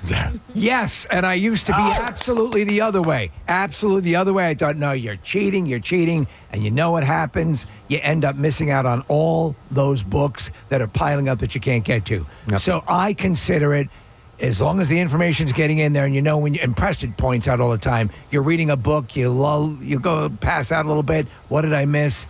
Now, it also depends on who's reading the book. Like I had To Kill a Mockingbird, read by Carrot Top, and it wasn't really good. It wasn't good. But Preston, we're on the same page, no pun intended with this, right? I am. I listen to audiobooks constantly. I just finished 7 months of listening to a series I just wrapped up a week or so ago. And I absolutely get, and I'm a long-time book reader as well, the physical book. I get just as much out of reading via audio. And the difference is you get an interpretation of a narrator. I get that part of it. It might be slightly different, but it also might be influential in a good way. So like Steven said, when I read a physical book, I will sometimes get drowsy and I have to take a break. I might read an entire page and go, I was just thinking about something else and I don't remember what I just read. Forgot what I just read. So it's similar in that while I'm driving and listening to an audio book, that I was like, distracted about thinking something or something's happening on the road, and then you just back it up 30 seconds and go and see what you missed out on. I think it's 100% the same thing as reading. It's reading. And I love it when I'm driving. So what were you? So what was your series, Preston, and then Steve? What are you reading? I want to know what you guys are listening to or reading. So I just wrapped up the Stephen King Dark Tower series, which is his magnum opus, and it's 7 novels. And I just wrapped that up. That was the second time I've read that. The first time I read the physical books, and this time around I've done the audio books. So that was a big chore, but I loved it. I do a lot of nonfiction, but the fiction I just recently read, I like to pull out the classics. I just did The Great Gatsby again because I love it. I love to revisit the classics, which are awesome. And a lot of times, I was so staunchly against it, and now I'm a complete acolyte because you do get to enjoy those things. Mm-hmm. Do you? Like when I read a book, if it's emotional, I will cry. Can you cry to audio? Oh gosh, yeah. Most maybe definitely. Even easier. Yeah. Preston, did you tear? What was the most recent thing you teared up over? Oh, was wow. it the Carrot Top To Kill a Mockingbird? Yeah, I mean, listen, when Boo Radley, they realize it's not him. It's amazing. I get emotional. Yeah. To Kill a Mockingbird. Okay, have you two seen Odyssey? No, desperately want to. Okay, I haven't either. I'm going tonight. I've been bringing my kids to go tonight. So Karen, I hear that Carrot Top's reading of it is really good. Thank you, guys. You guys are great. Thank See you guys. We'll see you. All right. Yes, we skipped traffic, so why don't we go ahead and do that right about now, and we'll see what you are dealing with. Marissa, what you got for us? There is this accident. It is on 332, so it's closed both directions between Fur Drive and Mill Drive. And then also Holland Road, accident investigation between Lower Holland and Highway 332. We're slowing on the Vine westbound, and also from the on the Blue Route northbound from 95 out to the Media Bypass, and the Schuylkill Expressway eastbound from the Boulevard out to Vine westbound from Fair to South Street, and the Boulevard out to Gladwin, the 95 northbound from the airport out to Enterprise Avenue. This traffic report is sponsored by the New Jersey Department of Health. Public Health works behind the scenes, building a healthier future for everybody. One mission working for you. Learn more at nj.gov/health. And that's your traffic on 93.3 WMMR. All right, thanks, Marissa. Before we dive into the B-File, a couple of shout-outs and little info things to pass along to you. I got this. Okay, Marissa sent this over to me. Sassy sent me these as well. Charles Lance, longtime, big-time listener of the show. He also is known as Sassy. Sassy, we love him as Sassy. So he is in the running to win America's Favorite Couple contest with his wife, Robin. And the winning couple will share their love story in Variety magazine. They'll get 20 grand if they win. Wow, that's nice. And listen to this. Enjoy an unforgettable dinner date in Hollywood, in the Hollywood Hills with Jeff and Emily Goldblum. Oh my God. Jeff Goldblum and his wife. And Charlie Day and Mary Elizabeth Ellis. So they're the third couple of that sixum? That's crazy. Sassy is awesome. And so here's the deal. They've made it to the second round. Wow. Voting for the top 15 ends tomorrow at 7 p.m. Oh, yeah, we got to get him up there, man. So we had this on PrestonandSteve.com. We do WMMR.com/events. Okay. So Sassy, if you've been out to like the belly flop contest and a bunch of other stuff, he comes out to all kinds of our events. He's been a big time supporter of the show for years and years. So if you could go to WMMR.com/events, it says vote for Sassy. You'll see the link and click on there because we would love for him to get this. They certainly deserve it. And who wouldn't want to hang out and have dinner with Jeff Goldblum and Charlie Day? I wonder if Jeff Goldblum and Charlie Day are already like, buds. Yeah, I don't know. By the way, here's a little story about them, about these two. They met in 7th grade. Charles was Robin's first boyfriend. They dated off and on throughout their school years, always remaining friends. Eventually, they both went their separate ways and then reconnected on Facebook 16 years ago. The love and excitement made them feel that they were in high school again, and now they are a blended family that's always there for each other. So if you could vote for them, that would be wonderful. I'm going to cry. All right, here's a couple of shout-outs real quick. This says, hey, guys, would love to send a 67th birthday shout-out to my husband, Dave Turner, on Wednesday, July 22nd. Love from his wife, Trish, and daughter, Elizabeth. He's an avid listener, and this would make his day. Thank you so much. So here's the chart. Happy birthday, brother. And then here's another one. It says, the opening line says, hey, bitch. I love that. First and very importantly, you guys rock all the way in Chicago, where I listen to you every day to keep up with home. That's awesome. So thank you so much for helping me maintain my Philly spirit.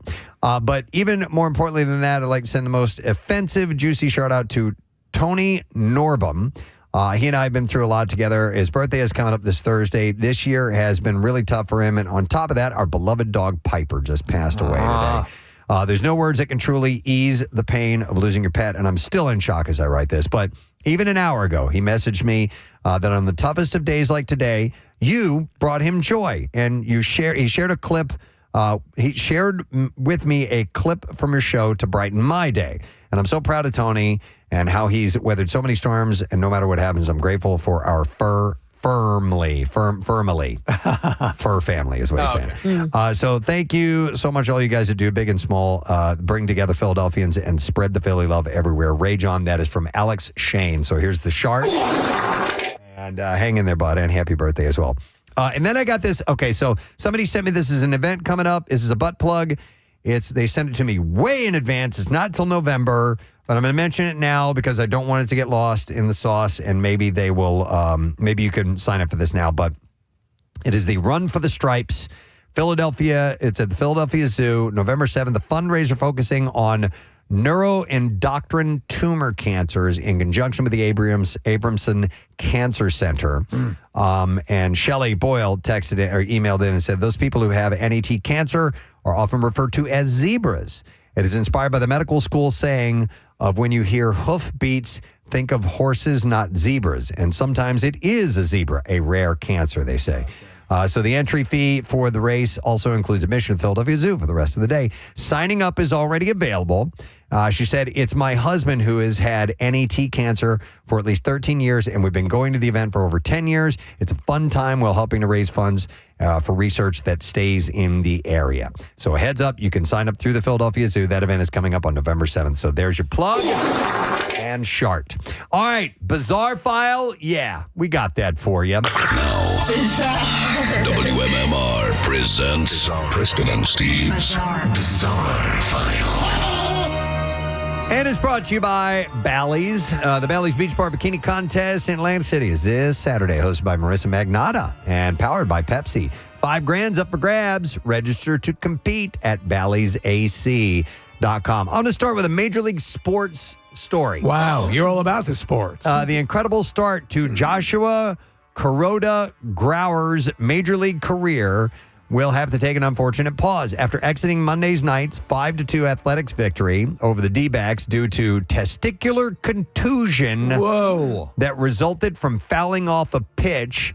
Grauer was sent to St. Joseph Hospital in Phoenix, where an ultrasound revealed a ruptured testicle that required emergency surgery and led to his placement on the 10-day injured list. Oh, my balls! Grauer was resting. Can you do it singular? Yeah, I can do it. Okay, I've heard you do it before.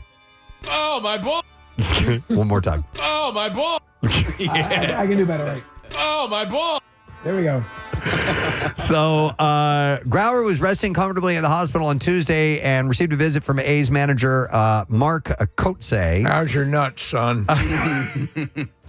He said the 23-year-old infielder was in great spirits while recovering, and considering that Grauer was dealing with a rupture, Kotze found it quite extraordinary that the rookie not only stayed in the game, but he even finished the at-bat by lining a single to center field. And he then went back out in the bottom of the fifth to play third base before being replaced. Coach, I could play with one nut tied behind my back. Kotze said, I think he might be the only player in Major League history to rupture a testicle, get a hit, then play a half inning of defense, and it shows you the fight that this kid has. Well, that's resolute, yeah. All right, this is a messed up story from yesterday, and it's just a reminder of being careful when getting in the water. 5 people died on a river in Ohio after several of them went in the water to help another person who was struggling to swim. The group had gathered Sunday along the Scioto River in the Columbus suburb of Powell. One of them went into the river for a swim. The county sheriff, Jeffrey Balzer, said that others jumped in to rescue him, began struggling. A motorist called 911 after spotting a frightened child with a group who was running at it along a nearby creek to seek help. Rescue crews searching the water later Sunday found 2 women who were pronounced dead at the hospital. The bodies of 3 men were found in the river on Monday. The river was running high and fast on Sunday. According to data from U.S. Geological Survey, water gauge at the nearby dam, and it showed that the water was flowing at a rate of about 350 cubic feet per second, more than a 4-fold increase over a 3-day span and more than double the average rate. So it was really hauling ass. And people don't realize. No. You get in, and then what happens is panic sets in. And by the way, the tragedy occurred 2 days after 5 people were killed in southern Utah after a flash flood swept through scenic Red Rock Canyons during a hiking excursion. The Ohio sheriff said that the child who ran for help, prompting the 911 call, has been placed in the care of family services along with another child under the age of 10, and said that people who gather near water need to be aware of the conditions and take precautions. Wow, that's scary. All right, we need a lighter story. This one's okay. This one's interesting. A German prisoner has won an unusual legal fight over the mail he sends to his fiancée. The inmate, a convicted drug dealer serving a multi-year sentence at the Schwerte Correctional Facility, has been mailing his partner letters coated in his own semen. Oh, my God. Man. That's just so romantic. That's love. Yeah. Prison officials discovered the practice. Hey, what happened to the semen? During routine mail inspections and put a stop to it, saying the letters posed a health hazard. The prisoner challenged that decision. My dearest love, today's letter comes completely soaked in my own semen. Oh, my God. The prisoner challenged that decision, arguing the ban suppressed his sexual fantasies and violated his right to freely develop his personality. Yeah, he's got such a great personality. He also argued that mailing bodily fluids is not a crime and suggested that any guards bothered by handling the mail could simply wear gloves. You can anticipate a package containing poop. The Hagen Regional Court sided with him, finding no legal basis for the prison's disciplinary action and ruling that he had not broken health and hygiene rules. Okay. Wow, that's a tall order. All right, let's see. Oh, this is a nice story. Cheers to Anita LeBrun, literally the Minnesota widow who lives at the Amira Choice Champlin Assisted Living Facility, has helped change a state law so that care homes can host happy hours. LeBron learned her facility could not legally serve alcohol at residents gathering because no existing liquor license fit its situation. So she testified before both the Minnesota House and Senate. She told lawmakers that just because residents are older and live in assisted living does not mean that they should have fewer freedoms than anyone else, adding that she and her friends love happy hour just like many of them do. And she also got to allow the invitations to be soaked in semen. Oh, wow. So, yeah. Governor Tim Walz signed the measure, nicknamed the Grandparents' Happy Hour Bill, and later joined her for a ceremonial signing at her facility. Nursing homes, assisted living communities, and boarding care homes can now serve alcohol to residents and guests at organized events without a liquor license as long as they notify the state and follow safety rules. That's great. Up next, prostitution. The alcohol provisions take place August 1st. Some lawmakers raised concerns about expanding alcohol access. LeBron said that the change is about connection, laughter, and sharing stories. You're you're on the tail end of the life there. Come on. Go for it. Yep. Shoot each other. And then one last story. Seattleites are abuzz over sightings of a deformed raccoon whose truncated backbone gives it the appearance of a creature not of this earth. This thing's freaky looking. The stubby critter is named Jimothy by locals and is being tracked online as excited residents share videos of him traversing backyards and balconies in the Emerald City. Though he hasn't been formally diagnosed, the consensus based on his appearance is that he's affected with short spine syndrome, a very rare congenital condition that significantly shortens the spine. He almost looks like a monkey. I think it was at the Mariners game where they had somebody come out and they made as Jimothy? A mascot. They did the mascot race. And they had Jimothy, somebody dressed as him, running in the race.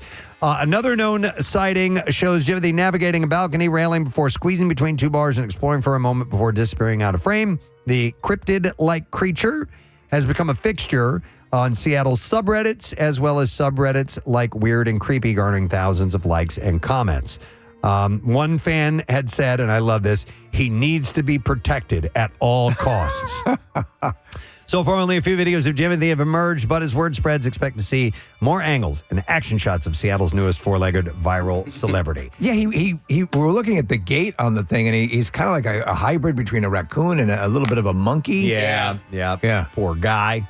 All right, and there you go. That's what we have in the Bizarre File for you at this point in time. We're going to take a quick break, come back in a moment. Don't forget, a little bit later on, our friends from Philly Mag are stopping by. Best of Philly magazine is out, and we'll get some of the cool details to pass along to you. Returning shortly. Stay there. Gonorrhea. He had the flu or something like that. And so it happens from time to time. But of course, they can bring you back. I mean, they're up there for months and months as opposed to like a week or something along those lines. But yeah, it's had to have happened. It had to, from time to time. But this was serious enough to bring him back. Unfortunately, they got that little guy that eats diarrhea. I miss you guys. Yeah. Hey, can you whip me up some diarrhea before you go? Feel a little peckish. All right, I noticed. Corn. I noticed another thing. Corn. So, Heated Rivalry. The show. You may not have ever thought that you'd be binge watching a sports series and then you saw the first episode of Heated Rivalry. If the gay hockey romance took you by surprise, you're not alone. And it turns out it's also an unexpected motivator for gym goals in 2026. Okay. It is the men from the hit show and their muscles that are inspiring people to hit the gym, and fitness experts couldn't be happier about this. Okay. So these guys are in phenomenal Cut shape. up, jacked. Yep. And so social media is full of people posting about how Ilya and Shane are their glute goals and how the show is helping them to stop slacking in the gym. The series is even influencing group fitness classes, from Peloton instructor Cody Rigsby's Heated Rivalry coded class to Spin and Soul Cycle instructors' theme ride. So they're naming them after the Heated Rivalry. I'm trying to think when the last sort of gym inspired 300. Yeah, like a show. Oh, 300. 300. That was 300 it. had a lot of people heading towards the gym. That is a good one, Steve. Yeah. And also paint on abs. Painting on abs. Remember? Yeah. There was that one of those crappy parody, movies that came out. Spoof. Yeah. It was just, not Zucker Brothers level, but substandard. Yep. But they did have a couple of funny things, and that was the painted on abs was part of it. While some fans may just be trying to build a better booty, anything that encourages a sweat sesh is a win, since strength training supports bone density. Working out can boost mood and confidence. So here's some tips for you. Oh, for how to the look, gym. how to look like these totally jacked, cut up guys? Well, if you're going to start this type of, if you have that goal, they state it's never too late to begin. Just don't expect to see results right away. Or ever. You will see results. You will see results. Maybe not those results, but consistency is absolutely. I agree, 100%, Casey.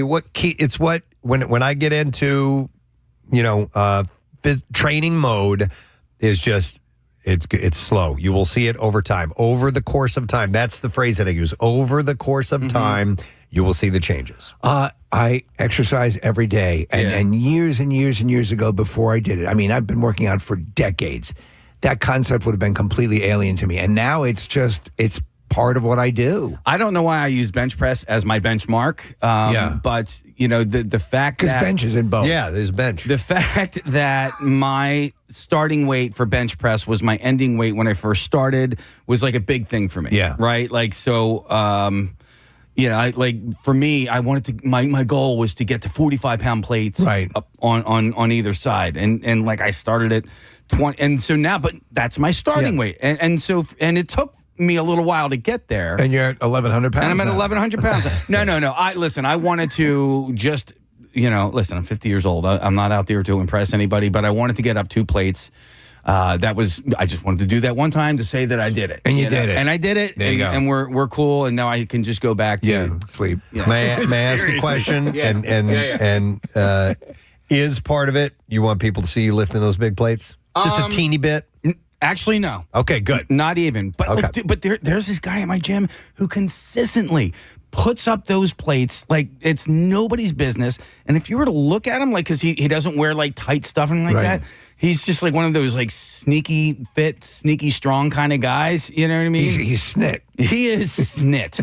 But if I have questions, I'm like, hey, I'll go and ask that guy. I'm not gay. I'm like, why do you do this? I need to try and exercise to isolate this, blah, blah. I'll go over to that guy. Yeah, why not? He seems to know what he's doing. There are people from time to time, and I've seen videos of, you look at them, you don't think that they could move the kind of weight, and then and they'll be around big, bulky, huge guys, and they'll do it, and the big, bulky, huge guys are like, how the hell are you doing There's that? a whole YouTube series. The guy's like Igor the janitor, I think his name is. Yeah. And he goes into the gym, and he's wearing overalls, and you'll get these big, powerlifting guys, and he'll go over and match them and exceed them. Wow. And they're like, but he also is imbued with his genetics. Or such. Yeah. But with that first tip there, Preston, the key really is just keep going.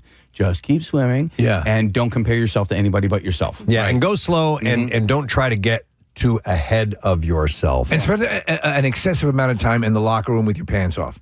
That too. Yeah, and if you can, sit bare-assed on the benches, because I love seeing that. I love seeing a bare ass on a bench. But here's the deal. It's going to take a couple of months for you to start feeling changes in your body. Hang on just a second. This is the janitor, dude? This is the guy, and the reason Jesus I Christ. He did this with his shirt off, Steve. He's ripped. But his videos, he doesn't have the shirt off usually. And I reacted like that because Matt loves this guy and shows me it all the time. And he's just very inconspicuous, walks by, picks up people's weights, and they're like, what are you doing, dude? So, no, but I've seen like skinnier people. Yeah. Not cut up people. And impressing the big muscle heads. So, all right. Anyhow, so full body workouts give the best overall benefits, and the machines are easier for beginners than worrying about form with dumbbells and barbells and things like that. So those are some tips if you're trying to get a heated rivalry body. Sure, well, yeah. Consistency and don't worry about the weight you're moving. It's not about moving weight. No. Just move. And then also you can use YouTube as your personal trainer. I see people doing that all the time. So if you don't know what you're doing and you feel nervous, sack squatch. Sack squatch. No, but if you don't know what you're doing and you're too nervous or embarrassed to ask anybody, just look it up on YouTube, Google it, and you can work out with that.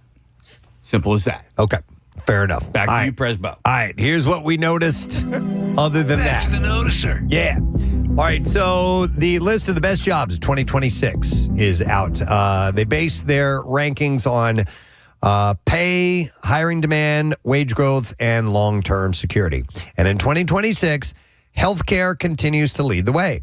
even though only about 11% of U.S. jobs are in the healthcare industry. The sector accounts for roughly 72% of recent job growth. Even in uncertain economic times, people will still need medical care. So that's a part of that. And massive companies that are associated with it that are always hiring. Many of the jobs require specialized training and hands-on work with people. Roles like speech language pathologist, occupational therapist, and sign language interpreter show the growing demand for human-centered skills that technology can't easily replace. And not all of the top jobs require a 4-year degree either. Careers like radiologic technician, massage therapist, and HVAC technician often have lower barriers to entry, and still offer strong job security. So if you go in to have them check your HVAC system, it's not. I just don't feel right. Well, it could be your HVAC system. Tech roles like data scientist and solution architect are still in high demand, often paying 6 figures and offering remote work options as well. Skilled trades also made the list, reflecting growing interest in careers that offer stability without the cost of traditional college. So, yeah, a trade is always a good. I think a lot of people realize that college need not be your end all. And if you have a trade or something that you're gravitating towards, go for that. So here are the top 10. All right, let's hear it. Number 10, data scientist. And they give a potential estimated median annual salary. All right. $115,000. Okay. Same amount for a radiation therapist. Right. At number 9. I love my job. Is radiation therapist, how is that different than radiation technician? I don't know. Radiation therapy, I guess, would be maybe people who are getting cancer treatment? Yeah, Okay. yeah, I assume. Occupational therapist, $105,000 median. Number 7, physical therapist, $110,000. Yeah, it's a lot of people are drawn into that line of work because you're fairly. You can have a sports aspect to it, and you can the seniors or there's all sorts of applications. Licensed clinical social worker. Okay, somewhere around $119,000. Wow, really? Yeah, that's right. I always thought that they were always woefully underpaid. Yeah, me too. Huh. Yep. Licensed professional counselor can make around $107,000. Speech language pathologist, $109,000. Nurse practitioner, $143,000. These sound like inflated numbers to me. I don't know. I wonder if nurse practitioner, $140,000. I wonder if this is like. Wait, you said this is median? Their estimated median annual salary. And then number 2 is owner-operator truck driver, $160,000. There you go, man. And no radiation. Yeah, but if you own and operate your own truck, you're not working for a fleet or whatever. Yeah, I guess maybe. You know what you could do is you could enter some arm wrestling competitions and win a truck. Well, more importantly, you win your son back. Yeah, that's true, too. Your dad obviously raised a whole family and a large family, and he was a truck driver, right? But he owned his own truck, but he operated out of somebody else's company. I see. Okay, yeah, and then eventually, and I think his biggest regret was not going into business for himself, but he did have a family, and he needed to make sure that he had a steady paycheck coming in. So that fear. Because when you are out on your own, like people are relying on you. It can't be that frivolous. Yeah. And number 1 on this list is cardiac medical tech. Can make $133,000 a year. So here's a text came and says, my daughter is in college for psychology and speech pathology, and she has people calling her for jobs already. She has 3 years to go in school. Speech pathology is a widely sought out profession, and it is a lucrative job. I don't even know what speech pathology is. To be honest, I'm not that sure what Marissa, it is. Could you look up the details of that real quick? Because it involves truck driving. That's odd. Because it doesn't even mention a truck in the title. You're a speech pathologist? Do you have your own truck? So speech language pathologist. So I don't know. I always assumed it had to do with and this is probably way off the mark, dealing with speech and speech issues that people have. Maybe. Here we go. A healthcare field where speech language pathologists address, diagnose, and treat communication speech, language, voice, fluency, and swallowing disorders. Okay. In all ages. I had that years ago. Swallowing disorder? Yeah, I had the achalasia, which always felt like I had not fully swallowed food, and then I had a procedure done. Did you go to a speech pathologist? I did not. I went to a truck driver. I don't know if this is considered a swallowing disorder, but Chuck D'Amico, our boss, he will get this thing. I hope this doesn't trigger him into one of these episodes, but where he can't swallow. Yes. Like he basically his muscles forget how to swallow, and then it kind of sends him into like a panic. A panic, yeah. I was just saying off air. I'm like, it's now a point where I choke on something every other day. Yeah. Like just drinking water or my own saliva. Which the most amazing occurrence in the universe. Your body. You have it already in your body. Yes. It's your own saliva, and it's making you choke. Sometimes we're trying to eat in 30 seconds. Yeah. Press, what food is it that you will, when you eat it every single time, you'll at least choke on it once? Is it rice? It's rice. Yeah. Believe it or not. So I think that if my mouth gets the slightest bit dry, if I take a sip of something real quick, no problem. Yeah. But rice, there's so many tiny little pieces that as I'm trying to swallow, I'll be like, and it happens regularly. I eat rice pretty often, so I choke pretty often. It's crazy. Thank you. I just got to do that. That ain't rice. All right. That's nasal rice. Am I going to a call? Yeah, let's do this. So we have a speech pathologist who is joining us, and this is Jill. Hi there, Jill. Hi, how are you? It's going to be great for the Bend of the Shore Bike Tour case. There's so many times where you have had that thing and it's been 97 degrees and just insane. Yeah, no, this one is it's looking good. Hopefully the wind will be in our favor that morning, the whole way. In fact, last year the wind was in our favor the entire ride, but I'm going to need the wind's assistance as much as possible. So for people who want to donate, can they just go to PrestonSteve.com? You can do that, but also if What's you go the best way? because I'm so selfish, I would like for you to donate to my page. And if you go to my stories, I sing every morning in the lobby, and there is a link in my story that will take you directly to my donating page. Now, the reason I'm so selfish is that me personally, I am second in out of all riders in donations. That's awesome. And I'm just $18,000 under first place. No, under what my goal is. All right. Listen, I always set a crazy goal of $25,000, but I'm just over $7,000 raised. There is a woman who, unfortunately, she lost her spouse, who was a first responder to cancer. She is in first place, and listen, you can donate to her as well. Yeah. But Team WMMR is fourth in fundraising. There's no way we will even touch Wheels of Justice, but I think we can beat Father Judge. I think we can beat the 476ers. And so if you want to donate to Team WMMR, just go to my stories and you can click on the link there. And then also, Preston, thank you so much for bringing this up. Tomorrow night, I'm having a happy hour at Pinocchio's Pizza in Media. That's on Baltimore Pike and Media. So the happy hour is from 6 to 8 p.m. Specifically, it's designed for my team to come by and pick up their jerseys and their bib packets and all that. But if you want to come by and hang out and be a part of this event, you can do that between 6 and 8 p.m. tomorrow night, Pinocchio's Pizza. Excellent. Wonderful. Yeah. Beautiful night to get out and do that. Yeah, man. Why not? Absolutely. Hey, we're going to do this segment right here, right now. Hit it, Casey. Yeah. Totally Presbo. Yes. Nothing like Stream of Consciousnessner. Hi, Presbo. We got done with the Stream of Consciousnessner, and I was telling Steve, I'm like, man, I have a bunch of other things I'd really like to get to. I'm like, do you want to do the Stream of Consciousnessner again? It's completely different. It's totally different. No. Whereas one is a random set of facts and stories, this is a series of facts and stories that are random. Exactly. So you see the difference between these two. All right. Well, I'm going to start with this story.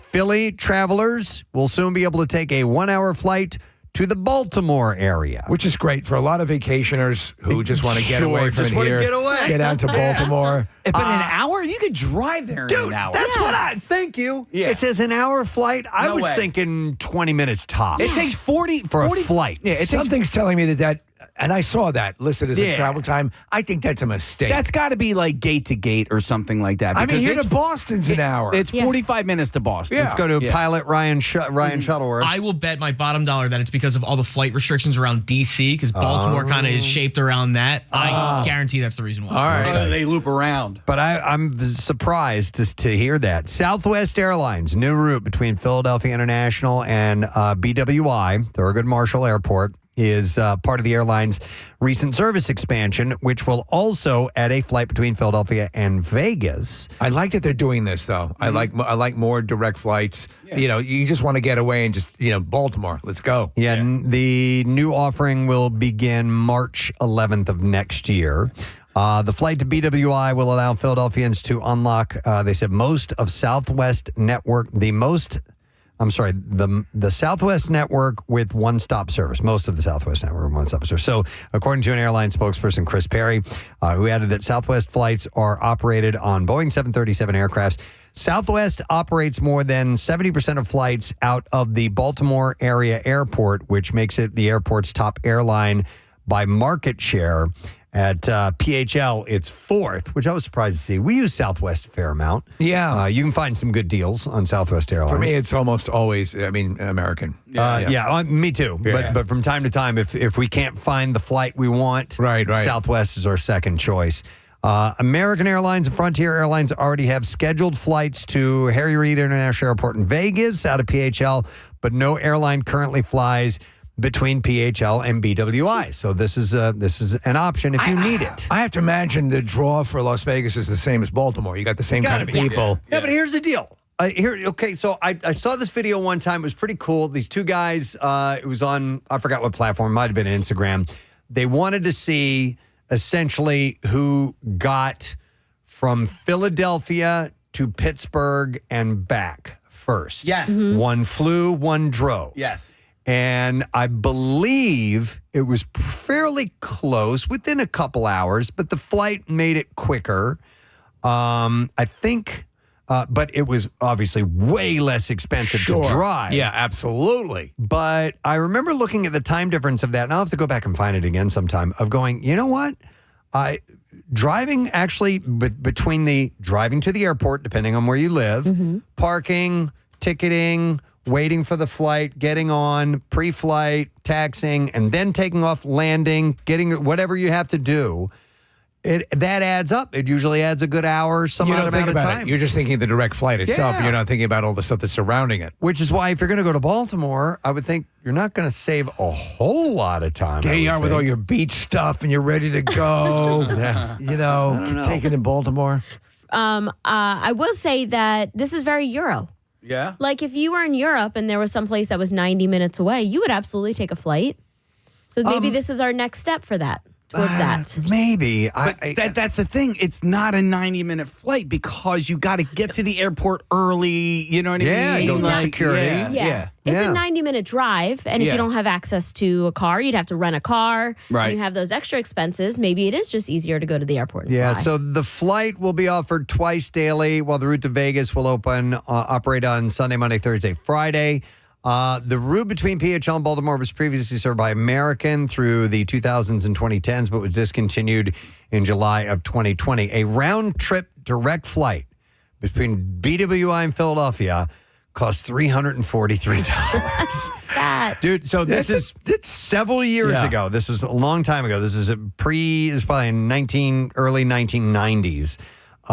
In St. Louis, when I was living and working there, they offered a flight to Chicago on Southwest Airlines. It was like $50, man. It was awesome. You remember, I forget which airline was doing it. Maybe all of the competitors at that time were doing it from here and from New York down to Florida. Yeah. Was like $60. Like a crazy, they had these incredible cheap flights just to get people flying. Roughly $343 to fly to Baltimore. Flying is obscenely expensive right now. You know, I have family in Florida, and when I make that trip to go down there, I'm like, and especially if it's just me, it's expensive enough already. But if it's like me and Shell going, dude, it's thousands of dollars. Do you know it's a hub that's always, well, not a hub, but a destination that's always outlandishly expensive? You mentioned it, flying to Vegas. Yeah. Vegas is an incredibly expensive flight. Oh, especially certain days. The round trip flight between Philadelphia and Vegas is $578 for a basic ticket. It's a little bit better. So was that round trip I was saying from Baltimore to Baltimore? Hang on a second here. If that's one way to Baltimore, holy crap. No, round trip. Okay, yeah, yeah. $343. That's crazy. I'll never forget. I asked my brother to drive me to the airport one time, and he was like, yeah, no problem. And I had failed to tell him that it was the Baltimore airport that I was flying out of. I owed him for years for that. So, because he was about to get he was about to get on 95 North. I was like, no. I'm like, I didn't tell you it was Baltimore. He's like, no, you didn't tell me it was Baltimore. You leave that small flight out. There are a number of I mean, there's still locations that we don't have direct flights. Like, yeah, there are some. Iceland opened up, right? Was it from Philly? From Philly, finally, there's a direct flight. But there's there's a lot where major you locations. You need to go up to Newark. To Newark, yeah. Yeah. And I have seen some pretty fun things on on Instagram, Preston. There was a guy who wanted to go day drink somewhere, and so he flies out of Philly, takes an early flight, 7 a.m. flight, and went to Denver, and then and then he went bar hopping in Denver, and then hopped back on a plane and was back in Philadelphia by 8 or 9 o'clock. I'm like, that's listen, I'm I have a job, I have a family, and I have obligations and responsibilities. But I see stuff like that, I'm like, man, that looks like fun. It does, but you got to be willing to pay out of pocket. Man. It's the flexibility. Yeah. Sometimes Frontier, even American sometimes will have very inexpensive flights the week of because they just have to fill they have empty seats. I wish I knew how to play all that stuff, or at least had the commitment to do, hey, if you do this and you get this, you're going to get this off, and then you can ask for this. I don't know any of that. Yeah. I never take advantage of it, all that nuance. Yeah. Also, is it cheaper if you just go to the airport and buy a ticket at the gate? And I'm not even talking about day of. I'm saying you're going to go fly somewhere next week. Isn't it cheaper to just go to the gate?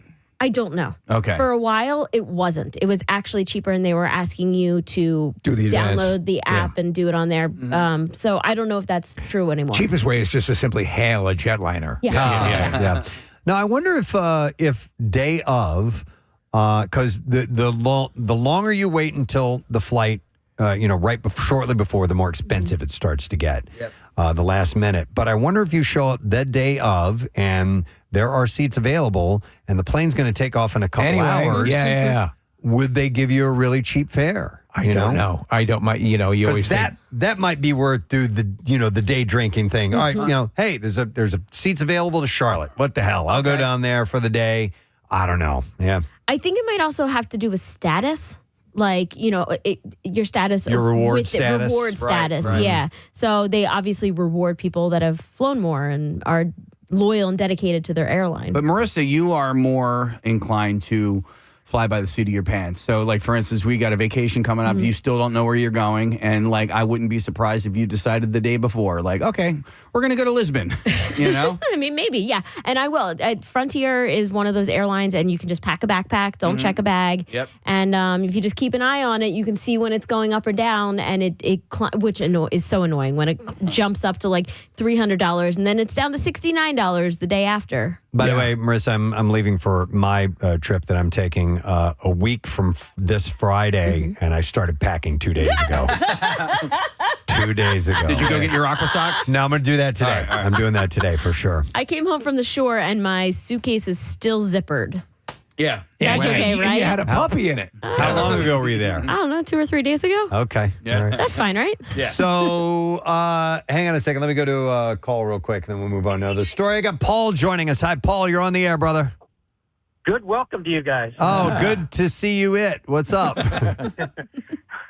My daughter goes to school in Florida, and me and my wife do day trips like Casey was just saying. We'll look at the flights a day or two ahead of time and say, hey, can you get off tomorrow? Sure. And we'll jump on a plane at a Frontier in Trenton, fly down Orlando, spend the day, get back on, and come back. What's the cheapest one of those you've caught? $135 for both of us round trip. Yes, Wow. I love that. That's worth it. Yeah. That's totally worth it. We fly out of Frontier a lot out of Trenton, and it's always cheap. Yeah, I wish we had more of that sort of stuff going on here. Yeah. Not that you don't want to take the trip to Trenton. Yeah. Hey, Paul, are you a Bear Den member? I am. Yeah. Which is what? So I get all those perks. So, you don't pay Rewards. for carry-ons. You don't pay for check bags. Okay.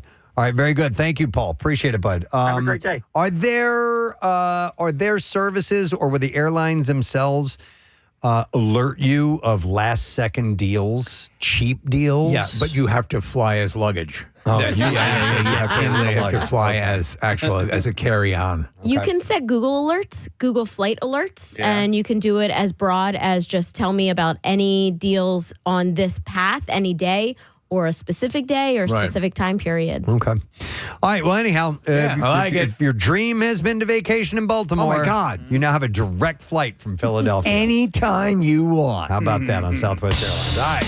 Totally Presbo. Hi, Presbo. All right, so on November 19th, 1969, Al Bean was a participant in the second ever moonwalk. And while on the lunar surface, he had flipped through his mission checklist and found a photo of Playboy's Miss December 1968 wearing nothing but a Santa hat. Pranksters from the Apollo 12 mission had decided to alter the checklist with 4 different photographs of Playboy playmates. And now those historic heavenly bodies are up for auction. It's pretty cool. I actually took a look. Yeah? I think Did you recognize? No, I think I would like to buy this. Sure. Maybe. Heritage Auctions has them all currently up for bid. The current price is just over $1,000, $1,031. If you're interested, the auction ends Friday. But the thing about auctions are they ramp up towards the very end. They'll skyrocket. Do they mention? Do they have the names of the playmates or not in this story that I read? This is a very, very short story. And I went on the Heritage Auctions website to try and find it, and I had a hard time navigating it. I kept doing searches and trying to find this particular item, and I could not locate it. But no, Al Bean was an interesting character in the series From the Earth to the Moon. He's played by Dave Foley. Right, yeah. Who was from Kids in the Hall. And News Radio. And he was great as his character. And he had some moments where they were going to get a live shot of them walking on the moon, and he was supposed to set up the camera, and he broke the camera, and they ended up taking a hammer and hitting it with the hammer to try and fix it, like a regular guy would. And it didn't work out. But this is just part of his legend of being one of the few people to walk on the moon. And he had fun with it. He did have fun with it, yeah. And that crew seemed like they were a lot of fun as well. Pete Conrad was the pilot, or certainly part of the protocol for space travel, at least long-term space travel, would have to allow a self-pleasuring consideration. I would think if it's long-term, yes, you might consider that would be just something. As going to the bathroom is going to present issues. Yep. Yeah. I'm sure they weigh all that stuff. Who brought the string cheese? Yes. Oh, it's floating around. Oh, my God. Wow. Marissa, did you find the items? Yes, so they actually have a whole section called Space Exploration. Yes. So it's not just under Al Bean, and it has some really cool things in here. Yeah, they do. Like these medallions, which I guess you get if you've taken the flight. Yeah, these are all official pieces of memorabilia and things that were taken up on the flight. His father, you can get them. Flickta was Flickta and Al Bean. So if you're interested in that type of stuff, I never really look at auction items. I almost uniformly, Preston, when I do, and it's something that I want, I'll go, maybe I'll check that out and try that. And it is ridiculously expensive. Yeah, most definitely. They had gloves, Press. I can't see. Self-pleasuring gloves. Zero gravity, self-pleasuring gloves. How much are those gloves? Al Bean's Skylab 2, their current bid is $50,000. Wow. Come on, man. Yeah. For one or both? That's for both, I believe. So if you wanted the Playboy pictures, you can bid on them. All right, let's see what else we got. Totally Presbo. Hi, Presbo. All right, so is liking a post on Instagram considered cheating? It's a question that has gone viral, especially amongst Gen Z, and now a relationship expert is weighing in. Licensed professional clinical counselor and marriage family therapist, Dr. Teo Smith, said, I deal with this constantly with Gen Z. They can be dating somebody, but then their other partner is liking stories and pictures of other women, and experiencing it is like betrayal and infidelity. I don't know how I'm trying to put myself in that mind, you know? Is that... What do you think, Case? Shaking your head? Because I just don't think you can say blanket statement, yes, it is. Because I feel like the intent, only the person liking it knows the intent. Will know the intent. Yeah. Know? And so whether you're liking something or commenting on something, Dan Soder's got a really, really funny bit about people that comment on hot girls posts and stuff like that. Okay. And I agree, because you'll see a post and, you know, sometimes you'll see a comment with just like a little heart and like, you're like, that's a little creepy. And then, and Soder's bit is, and then the worst is when somebody goes, hope you're having a great day today, you know, and it's like, ew, and he's like, ew, because like, I'm not like the other guys. I'm not like the other guys. I'm not going to comment on your rack. I hope you're having a pleasant day. Exactly. You're finding fruitful as a human being. Yeah, and so, I think ultimately it comes down to the intent behind that click. You know, like we are friends with, you know, and follow a lot of different people, women, and like I'm just like friends, you know. It's like and people likes are currency in the social media world. So it's like, I'm going to give this a like because I want you to get a ton of likes. Some people are like, I'm going to give you a like because I want you to see that I liked it, and then maybe it opens the door somewhere down the road. But like I have a lot of wingsuit videos. Yeah, I like them. It doesn't mean I want to bang a wingsuit. Right. Yeah, you have to know what kind of liker that person is. Do they just like everything on the feed? Are they just throwing them out? Do they like everything from that person? Or are they just liking the scantily dressed photos and not liking their photo of their homemade grilled cheese from earlier in the week? Right. There are some people that like everything. I remember watching Kathy scrolling one time. She was just going like. And I'm like, I only give a like to something I actually like. Well, she's she's massaging the algorithm. Well, sure, Yeah, as Casey said, it helps other people, just throwing out likes. Yeah. But sometimes you throw something out that my friend's restaurant had a fire. And I didn't realize it, and I do. Every time a friend's restaurant or a friend posts things, I always throw a like on them, just helping them get the attention and things like that. And I liked it, and I put it away, and then I didn't realize until 2 weeks later that they actually had a fire, and that's what the post was. And I felt and you were horrible. like, LOL. Well, let me ask you. Isn't that when a like means something different? Yes. Not like I like this. It's like I've acknowledged this. I know the story now. That's my question. I've seen this. I agree. So there's no real. To me, that is the default way of saying you're not tacitly saying I love that your business had a fire. Right. You're saying I've seen this. I've acknowledged. And that's where Facebook is better in that realm, because it's not just a like. You can be a like, a love, a hug, a prayer. You know what I mean? So when you hold that button down, you get other. Essentially emojis is and there reactions. I love your business fire. There's not as I don't think so. Is there I hate you, I hate you? Yes. There needs to be one like that. It goes on for 200 emojis. Just so that it is clear in the message that you are trying to send. I hate you more than anything in this damn world. The relationship expert said, I think that within every relationship, it's helpful to define what is and isn't acceptable behavior and what infidelity looks like. Another point is that everyone's feeds are saturated with posts and stories. Sometimes you might be friends with somebody and they're posting something. So just because you see it and like it, does that mean that you're committing some kind of adultery by liking it?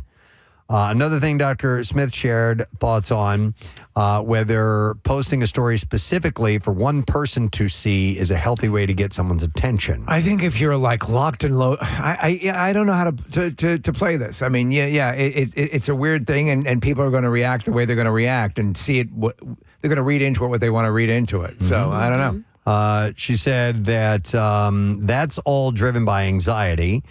First of all, you're just focusing on the physical thing, which I know is how most relationships start, but it's not coming from a confident place. Why are you just posting pictures? You need to communicate. You need to make your desires known. What if your intention is to carry it past just a like to a pit in your basement where you lower lotion down periodically? That's a short step. Yeah, I think that's where it's going to become an issue, and someone could say, "I'm jealous." I think this is more a younger generation thing for sure. We're all about cave drawings. Yeah, so Steve's drawing a little heart on the cave wall. I love Mastodon. All right, let's see what else we got here. Totally Presbo. Hi, Presbo. Let's see. I know I had something here. Totally Presbo. Hi, Presbo. Hi. So Totally Presbo. Stop it. You guys like avocados, right? I do. I'm back. Baby, I'm back. I used to just, I love them, then I didn't love them, and now I'm back. They have been shown to have plenty of health benefits, including improved sleep and digestion. And now, new research has found that the brunch menu staple is associated with a major health benefit for the heart. Eating one avocado a day was shown to reduce the risk of heart disease in adults with obesity. It also increases the odds of rectal bleeding. Yeah, I'll tell you No, what, it man. doesn't. No, I'm just kidding. Big Avocado has done a great job over the last couple of decades because avocados were not a thing back in the day, right? No, no. I don't remember even seeing an avocado in the 80s and 90s. I think the avocado issue, though, if most people have their avocado issues, is nailing it in the sweet spot. Yeah. Oh, yeah. It's tough to time out your avocado. Oh, as far as the ripeness is concerned, yes. You gotta do the squeeze test. Researchers from the Penn State Department of Nutritional Sciences analyzed data from the habitual diet and avocado trial. Where that was an intense trial. Well, participants either consumed one avocado per day for 6 months or followed their typical diet. If the avocado don't fit, it ain't got no pit. The research team found that regular avocado consumption was associated with reduction in concentration of low-density lipoprotein, the LDL particles. This reduction corresponds with a 4% reduced heart disease risk, despite waist circumference and weight not changing. You're saying you could... So whether you're losing weight or not, this is still good for you if you're eating it. You can reduce it by 4%. While a separate risk from LDL or bad cholesterol, LDL particles still pose a higher risk for those with abdominal obesity, even if their cholesterol levels are the same as those of someone with fewer LDL particles. You know, I think what it came down to with the avocado is that the texture. I suddenly didn't like the texture. Now I'm back to now I'm cool with the texture. I like it. It's one of the things I like about the avocado is the texture to it. When someone's heart is working in overdrive due to stress or exertion, blood pressure increases, which can trigger a cardiac event like a heart attack. One of the notable findings from the study, though, was that participants' diets, with the exception of adding avocado, were not changed. The one great Mother Nature whiff on this one is that avocado should do something to the way your urine smells. And you get that with asparagus. You get these little treats that occur after, like you eat beets and you're peeing a little red. Yeah. But avocado should do something like that. You don't even poop green or anything. You get nothing. Yeah, nothing. Nope. Yeah. But they are good. You ever have like avocado in a burger or stuff like that? I love that. There is a place called Flat Belly. It is a vegan vegetarian restaurant. It's Flower Town. And they make this faux chicken sandwich, and they do an avocado something in that mother effer. We actually make this is from time to time, like about once a month or so. We have this for dinner. It's a vegan Reuben. Okay, I don't know if it's vegan or not. It's definitely vegetarian. A Reuben, but instead of the corned beef, we use avocado as the meat. So it's avocado, sauerkraut, tomato, and Thousand Island dressing. That sounds good. On rye bread. Oh, yeah. Rye bread is the unsung hero. And it's fantastic. Yeah. I love rye bread, man. Me too. Yeah. You know what I'm doing now, by the way? What's that? I'm now doing sourdough as my sandwich bread. Okay. Yeah. Yeah. Hey, you know what I need to see? Because I haven't seen it before, and just having this conversation, I would like to see avocado cutlets, like little deep fried avocado bites. Yeah, Go to Pornhub. I wonder how that. I wonder how that holds up. Right? When being, like tempura or something like that. Yeah, I've had avocado fries. Okay. Kind of the same thing. That's what I need. Great. Yeah, Really? Yeah, just like a green bean or any other sweet potato alternative. Bet you, even if you had like a non-ripe avocado, how they're like a little bit hard. A little firm. Yeah, I think if you were to bread it and deep fry it, that would soften it up a little bit. Make it happen. Yeah, I'm gonna have somebody make that happen for me. It's the most fun vegetable to cut. Oh yeah, because you get to like slice it open and pop it, and then dig your knife into I'm it. always worried that I'm going to slice my hand when I'm trying to get the knife into the pit. Wear welding gloves. I should wear welding gloves. So avocados, good for you. All right, here's another one. Totally Presbo. Hi, Presbo. This from the sports desk. So I'm going to mess this name up. You want me to do it for you? What's this guy's name? It's Puka Nacua. Okay, that's what I thought it was. All right. Puka Nacua plays for the Rams. And a color photo has been released of a bite mark that he allegedly left on a woman's shoulder. And it shows the incident was not horseplay, according to an attorney representing the woman. It transcended horseplay. Wait till you see this thing, dude. It's bad. This stems from an incident a while ago, doesn't it? Yes, but this picture has just come out. Oh, okay. I have not seen this. It's a color photo of it, and it's not bloody. It's not really bloody or anything. There's a little bit. But That's a deep indentation. But somebody bit hard on her. Wouldn't it be, dental records they're like fingerprints. Yeah. Wouldn't it be pretty conclusive that, I By guess the it way, is, but he says that it was consensual and horseplay. No, man. So he's a big guy. Yeah. That I would love to see bite mark radius. It's almost a perfect circle. It is. I don't know how you pull that one off, but he had to be digging in deep. I think he was biting down He was actually hard. literally trying to eat her. Yeah, he had to like clamp the skin up to get both sides of his teeth It's a down good there. point, Marissa. Maybe he did and that. that's on the tight skin of the back. And that's almost like grabbing like a hamburger with your hands or something like that, squeezing it and then taking a bite into it. So I wonder how that would taste with avocado. Joseph Carr, the attorney, addressed the matter in a case management conference statement filed on Monday as part of the woman's civil lawsuit against Nacua. After the lawsuit was filed, he had apparently engaged in the crisis management team to besmirch and falsely portray the plaintiff as horse playing, according to the lawsuit filing. Nakua's attorney, Levi McCathern, described Nacua biting the woman as horseplay. Nacua faces possible misdemeanor battery charges with the city attorney handling the case. My client, who loves horses, plays like horses. This is clearly an example of horseplay. I invite you to look at the pictures, preferably in black and white, because they're horrifying in color. Puka Nacua. But if you've ever played with a horse, they'll bite you in a similar way, the way my client would bite you if you were playing with him. Denies these allegations in the strongest terms possible, according to his We attorney. refute this casting aspersions on my client's horseplay. The bite caused a micro-puncture as the woman had to get a tetanus shot. Micro-puncture, micro-schmuncture. The woman is not being identified. The alleged biting took place in a Sprinter van after dinner.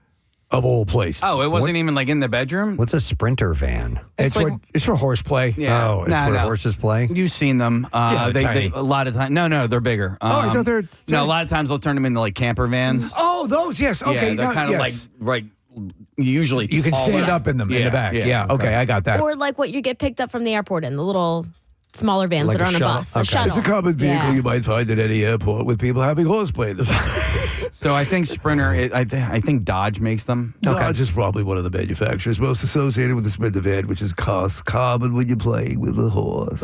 Nacua, according to the complaint, viciously attacked the woman, leaving an impression of all his teeth on her scapula, and would not release for what seemed like 10 to 20 seconds. How do we know that her scapula did not already have bite marks in it prior to the photograph? The woman was folded over, started crying, and suffered severe physical and emotional pain, according to the complaint. To get that bite the way we see it, he would have had to have pursed the skin. Yeah, the and other bitten thing down is hard. when you're getting bit down on, you're like, are you gonna release You know what I mean? Like there's that. Like Spit that out. I had a couple of fraternity brothers who had gotten into a fight, and the one dude clamped down on the other dude's thumb, and he would not let go. No and kidding. Yeah. So they were in a straight up brawl. They were in a straight up brawl. It was a drunken brawl, and I think the one guy was getting the better of the other guy, and so the dude who was kind of losing the fight ended up clamping down on the dude's thumb, and he wouldn't let go, and it's like, was he breaking skin? Oh yeah. So I wonder what kind of, it has happened, but the kind of pressure needed to literally bite a finger off. Ooh, it wasn't quite that bad. But I saw his, and thankfully lately my algorithm is not showing a lot of street fights, but I saw these Cowboys fans and Eagles fans getting into a brawl after a game down in Dallas. Eagles fan was getting the better of the Dallas fan. By the way, the Dallas fan started everything. Okay. But the Dallas fan started biting on his hand, and there was like 5 guys trying to get this dude off, like the fight hamburger retailer. Yeah, but the fight at this point was over, and the dude would not unclamp, and like. Biting is such a.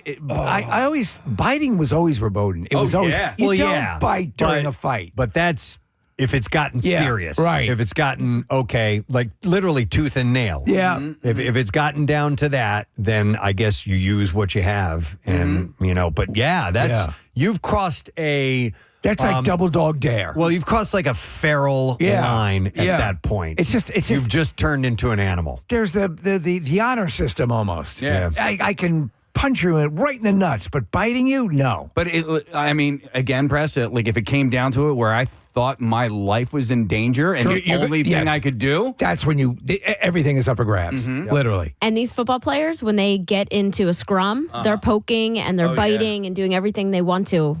Oh yeah, my dad, when he played football way back in the day, in his college days, he said there were biters, there were people that would like fish hook your nose, stuff like that. Yeah, It's just like rip a dirty, nostril. and that's in in the pile. Yeah. And they would do that just to just to piss the other team off. No one can see. Yeah, they couldn't see it. So anyhow, Nakua had originally stated the woman contributed to the incident because quote, plaintiff was very intoxicated at the time of the incident. Yeah, I don't care how intoxicated there'd be no way you would ask for that. But in recent amended answers, according to the filing, Nakua changed his answer about whether or not the woman contributed to no. However, discovery and investigations are continuing. But yeah, this new color photo of this bite has come out, and it's. My client is a moron. He doesn't understand the meaning of no. Wouldn't that be great if they defended you that way? Look at him. Yeah. He's basically a slab of meat. But if you haven't seen that yet, it's a little cringy when you check it out. All right, I think that's, we're going to wrap it up. Yep, we're done. Totally Presbo. Bye, Presbo. Got to almost everything that I wanted to, so that's good. Good stuff. All right, we will take a break and come back in a moment. We have representatives of Philadelphia Magazine stopping in because their Best of Philly 2026 is out, and good stuff in that, so we'll find out. How you doing? I'm all right. How long? Driving into work. How long have you been in the industry? So I have about 12 years. 12 years, okay. And I'd mentioned a salary. Hang on a second here. It had said the median salary for a speech language pathologist is $109,000. Does that sound about right? I'm a little underpaid. Okay. And you've been doing it for 12 years, so you should be paid more, apparently. So what are the typical things that you assist people with? So I worked at a few different areas. So I currently work with geriatrics. Okay. So I work with a lot of patients like Parkinson's disease, stroke, dementia, MS, ALS, things like that. Okay. So, but I also had worked with children at one point too. So someone who we kind of cover the whole gamut. Okay. We work in hospitals, we work in schools, I'm like a rehab setting. There's very specialized therapists who work in NICU units. Okay. So we'll work on feeding and swallowing, and I do that with my adult population too. Okay. Joe, what I see? Go ahead. I'm sorry. What was your training? Did you have to get a degree for this? Yes.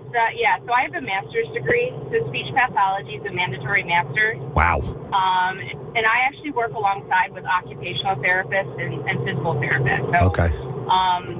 So like physical therapy, they have a doctorate degree. Occupational therapy also has a master's degree. So like I work with a lot of people like voice. I will work with swallowing function. I work a lot on cognition, so like memory and attention and executive functioning skills. And then we'll work on like also expressive and receptive language. So I feel like our title doesn't fully tell you everything that we do. Right. And there's a lot more, especially the swallowing and that sort of aspect. Is that a large percentage of what you do, or is that a smaller percentage? I'd say reasonable amount. I feel like I do cognition more, but I do have a fair amount of swallowing. And it depends, too, like certain disease states, like things like Parkinson's disease, that can cover, like people with Parkinson's disease can have swallowing problems, they can have voice problems, they can have cognitive, like we know, like it kind of can affect multiple modalities for them. So no, there's a lot of different things that can affect. Like I assume it's a multi-pronged approach. Someone has a stroke, they're dealing with paralysis perhaps in their arms, but they also have a speech issue, and you guys all work together, right? Yeah, exactly. And so like sometimes with people with a stroke, it depends, but like you can have what's called an aphasia. So it depends on where the stroke occurs, and that usually affects word finding, and then there's other aspects of it. So there's different types of aphasia. So, but sometimes too with a stroke, like swallow function can be affected. Well, so, what you're describing, I think you are underpaid. Yeah. Yeah, it sounds like it. Well, listen, thank you for explaining that to us. We appreciate it, Jill. Yeah, you're welcome. You're welcome. All right, take care. All right, we'll see you. I've been a long-time listener. I love you guys. It's great to talk to you. Oh, thank you, Jill. Appreciate it. Love you right back. All right. So a number of texts coming in. Where was this one that said, Casey says, tell Chuck I have the same swallowing issue where my throat, which was forgetting how to swallow once. But once I got on Lexapro for anxiety, it went away. Wow. I don't know if that's something you can do. Ask your truck driver. Yeah, please. Consult your local truck He's driver. right there waiting for you guys. I'm your local truck driver. Do you have swallowing issues?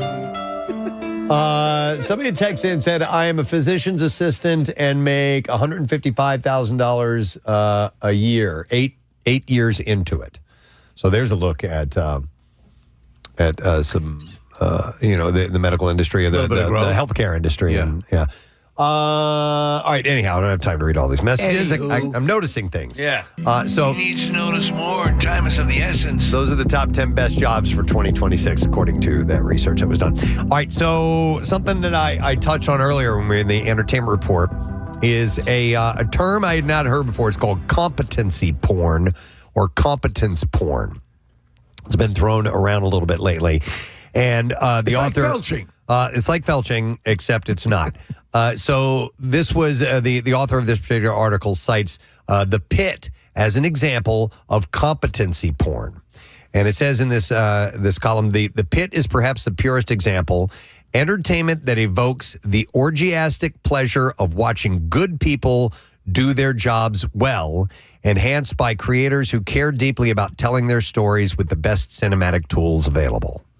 So I like stuff like that. Well, like when you see a good legal drama and someone is on their mark doing what they need to do, or one of my favorite movies of all time is the Paul Newman, David Mamet movie, The Verdict. Yeah. And he hustles to get this, there was a medical malpractice lawsuit against the Boston church. And, but I mean, when he hits his zone, when he's in it, he's this down on his luck lawyer, Paul Newman. It's great to watch it. It's amazing. I think it's why I'm enjoying this show, Mobland, so much. It's on Paramount Plus, and Tom Hardy. It's so funny because he's not a good guy, but he's a good guy. Yeah. Right? Like you see him murder some people, but he's basically kind of like a fixer for an organized crime family. I almost said frime family. But he is tasked with a job. and he goes and he gets it done. Right, and he's calm and he's metered and all this. People who are good at what they do, Yeah, if they know how to commit a good crime. It might be a little different. It might be a little different than this. This is good people doing their jobs well. But there are other moments in the show where you are kind of given a glimpse as to his character. So he's going after other criminals. He's right? going after other criminals. So that makes it okay. It kind of, right? Okay. He's a murderer. It's like Dexter. He's But a good Dexter murderer. kills serial He's a killers. good murderer. So he's a hell of a sweet guy. But, some hot woman comes up to him and blah, blah, and he's like, I'm married, and you're like, oh, this guy's got good content. But I'm going to go murder that guy over there. Well, then I'll see it in like a crime drama where you're watching the police and you're watching, the person who was harmed and they're on the stand. And then suddenly whoever's defending the antagonist, the lawyer will like suddenly ask a really good question. I'm like, oh, yeah, that was a good question too. Right. And then you're impressed by that person. So it says here it's both time-honored and on the rise as we try to make sense of the news around us. Our idea of what qualifies as escapism shifts. And when the news is chaos, we find comfort in watching capable people solve complex problems. Reliable people you can turn to. Like Richard Marx. Yes. Who is an iconic. Yeah. Well, he's always right there waiting for you. If you need legal advice, turn to the iconic Richard Marx. Now also providing financial services. I mean, if that doesn't give you comfort, I don't know what will. So competency porn is a term I was not familiar with, and I noticed. You know what I like regular porn, too. Of people doing their job? Yeah. Doing it well. And there's always visual and sticky proof. Yep. Yeah, absolutely. Without question. All right. I noticed this as well. The American Institute of Architects, New York, unveiled its 2026 Design Awards on Monday night, honoring projects of outstanding architectural design, either in New York or created by New York-based firms. This event is a beast to put on because you have all these buildings that show up. Yeah. So, you need a large space. Yeah. Some of this year's winners are predictably high profile. Lincoln Center's revamped David Geffen Hall, home to the New York Philharmonic, and the long anticipated Studio Museum building in Harlem were recognized for both their transformative design, and several of this year's awardees signal a broader shift in the profession from starchitecture towards socially grounded design. But the list also celebrates small-scale design, and that's why I noticed this, in a humble public bathroom on Staten Island. Really? Yeah, the AIANY Awards have expanded their scope. They have a little alien there that actually eats diarrhea. Hey, how you feeling today? You have diarrhea? Open wide. The AIANY Awards have expanded their scope to recognize not just visual flair, but also thoughtful solutions to everyday urban challenges like peeing in a comfortable and well-designed space. So they are highlighting the Lopez Playground public restroom on Staten Island. And here's the description of it. A squat rectangle located across from a Home Depot parking lot in an unassuming corner of Staten Island's North Shore proves that good design doesn't require a massive budget. The tiny restroom looks like it could have been made from a miniature shopping container, which is fitting considering it's a modular design developed to enable easy citywide delivery and installation. Don't be surprised if you see this bathroom dropped into your own neighborhood with custom brick cladding to match the local character. So we're looking at it. It looks nice. It makes the area that it's in. It's a bathroom. It's a collection of bathrooms, but it fits into the surrounding area nicely. It's got a little panache to it. It is pleasant when you walk into a nice bathroom. Mm-hmm. Listen, yeah, I agree 100%.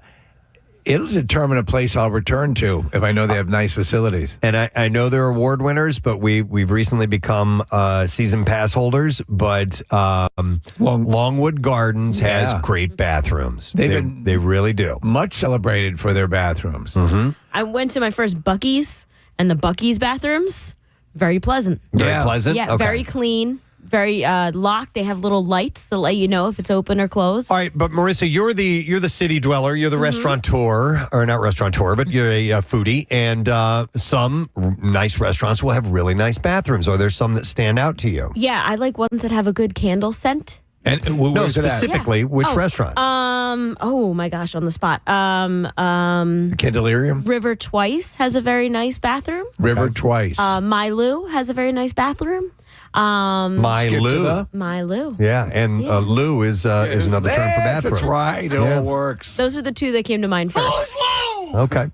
Yeah, it can make a difference. I remember, so when we would, after Keenan's, we would go to the Star Diner, and I was always pleasantly, I don't even want to say, the first time I was pleasantly surprised, but then after that, I wasn't surprised anymore, but their bathrooms were nice and they were clean, but it was a diner, right? So, I know.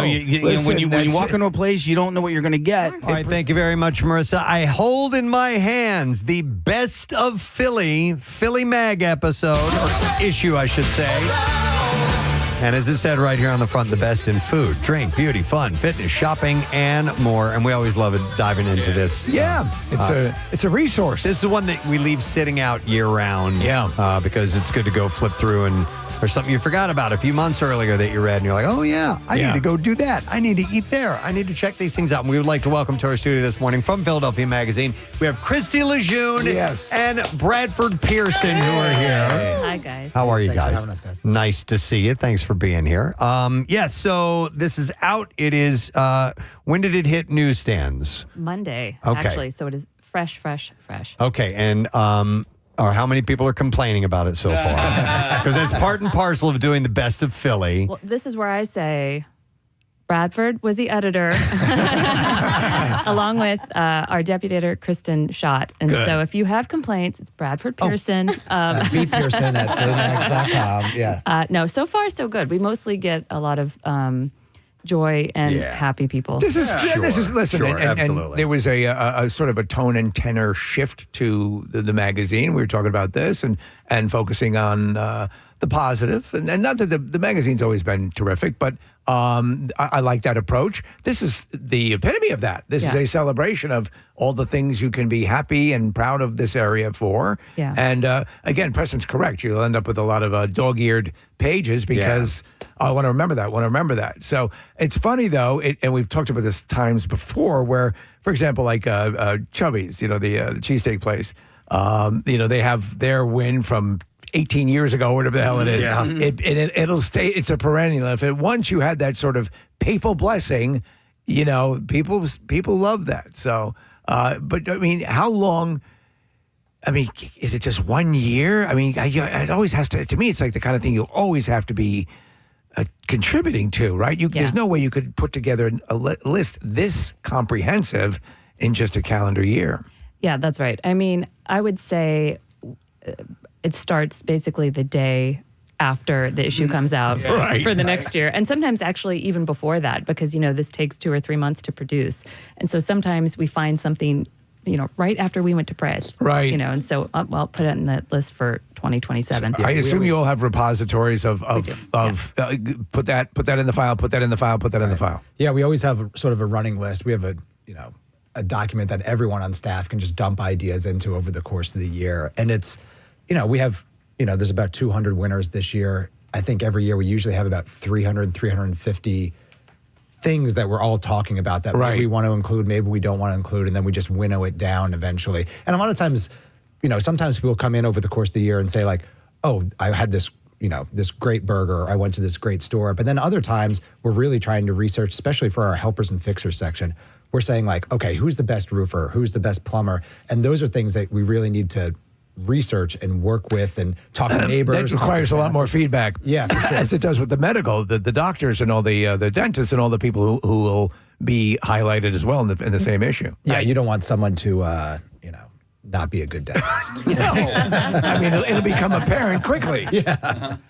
So helpers and fixers, you mentioned that section. Having not had a chance to go through the article yet or the issue and dive into those, I thought maybe it was like, people who were helping around the community and no, this is quite literally fixing things for you. Yeah, and that's the section that I always find. I've edited that section a couple times individually in addition to doing the whole Best of Philly.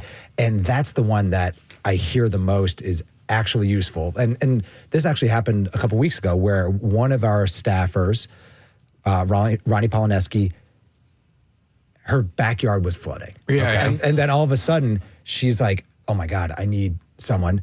She was editing the Helpers and Fixers section. She went, found the plumber that we had just recommended, called them. Somebody was at her house in 15 minutes. Yeah. And So- that's the and they kind of- didn't know. Nobody. Yeah, there was, there was nobody. no tipping of the hand. Just by happenstance. Yeah, she's like, oh God, my backyard is Well, flooded. we get Yeah. this because for years, and it's something that we take very seriously. Our advertisers, we have Window Nation windows. We have all the different things that we do and recommend, and people kind of rely on us to sort of, if we're using it, we vet it. And then we take that very seriously. And I'm sure you guys have to as well. Thank you for saying that. Yeah, because one of the things that we say every year, and we've been doing this for 52 years, but one of the points that we always make is it's not bought, it is reported. Yeah. And it is like, this is really like shoe leather reporting. Right. Like everything here, it's not our advertisers. Right. It's, it's if it's recommendations from people, we vet them. We interview people, we check on things. It is actually a reported, like deeply reported product every year. And this has to be by far your most highest profile issue of the year, correct? I would say so, yeah. I would say in most years. And this year we would sort of double bang for the buck with, we put the Kelseys on the cover. And or we the have best love story. Best love story. Right. So we have an exclusive, we got them to sit down with us for an hour and they talked about their decision to sort of double down to their commitment here in Philly with their philanthropy, Be Philly. So it's interesting. We're all sort of a while ago saying, is this going to hit critical saturation at any point? Yeah. It appears it has not. I mean, but they seem to have settled in some ways into where they are.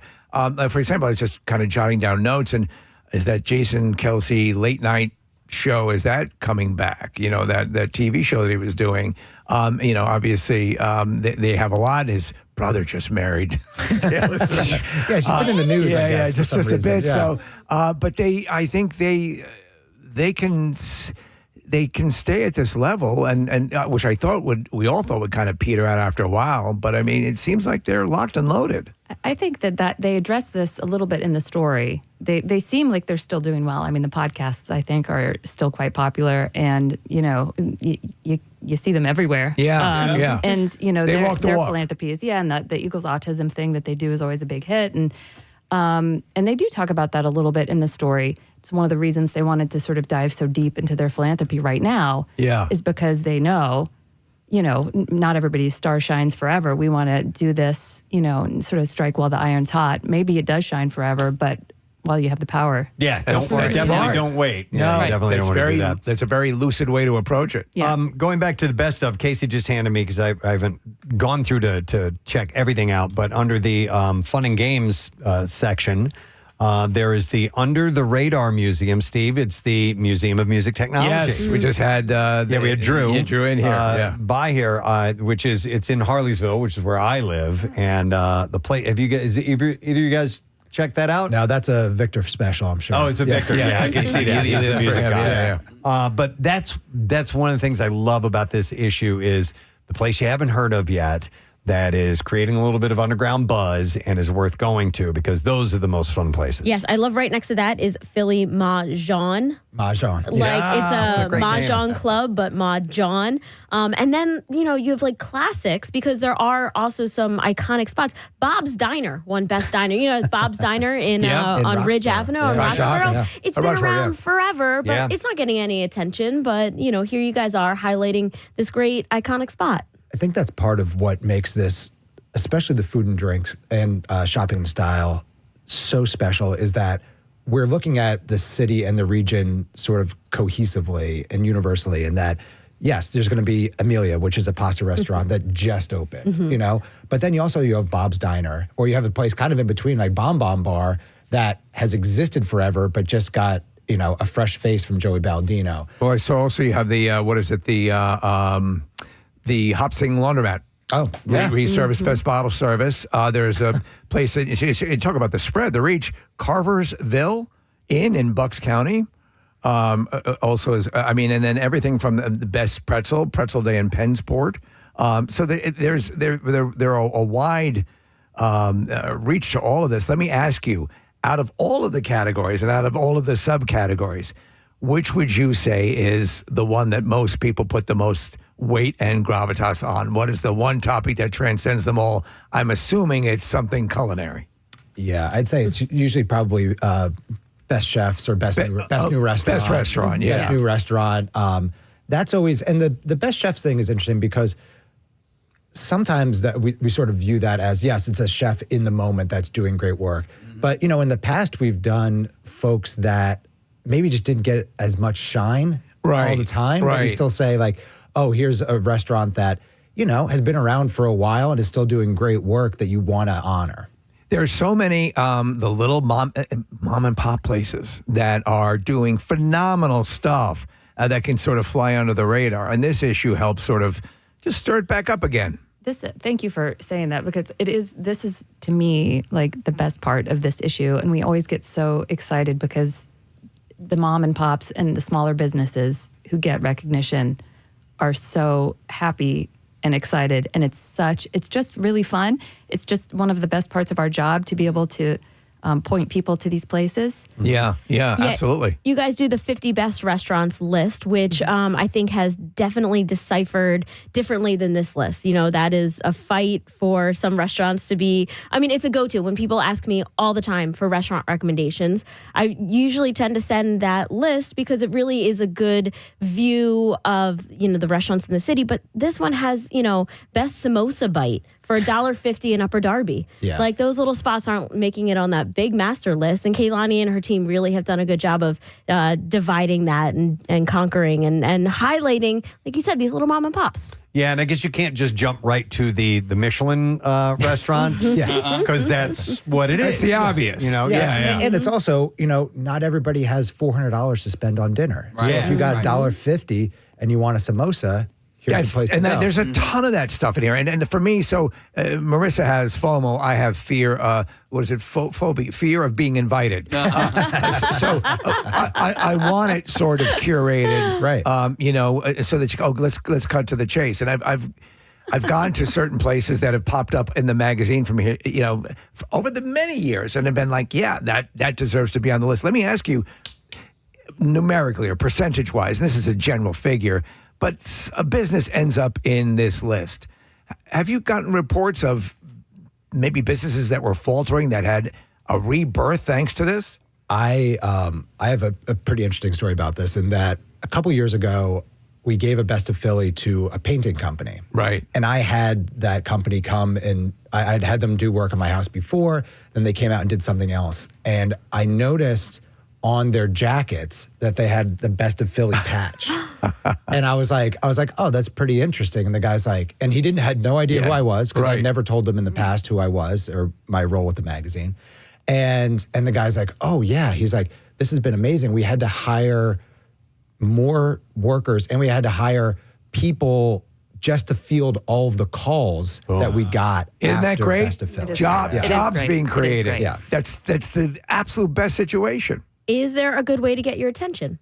Ooh. If a business is out there and wants to maybe get highlighted. Some sort of crime spree? Yeah,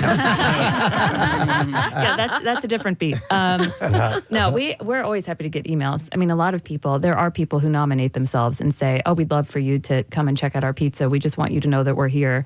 And, you know, this is, to be clear, this is not an invitation to send us things. We do not solicit things. We do not ask people to send us free stuff.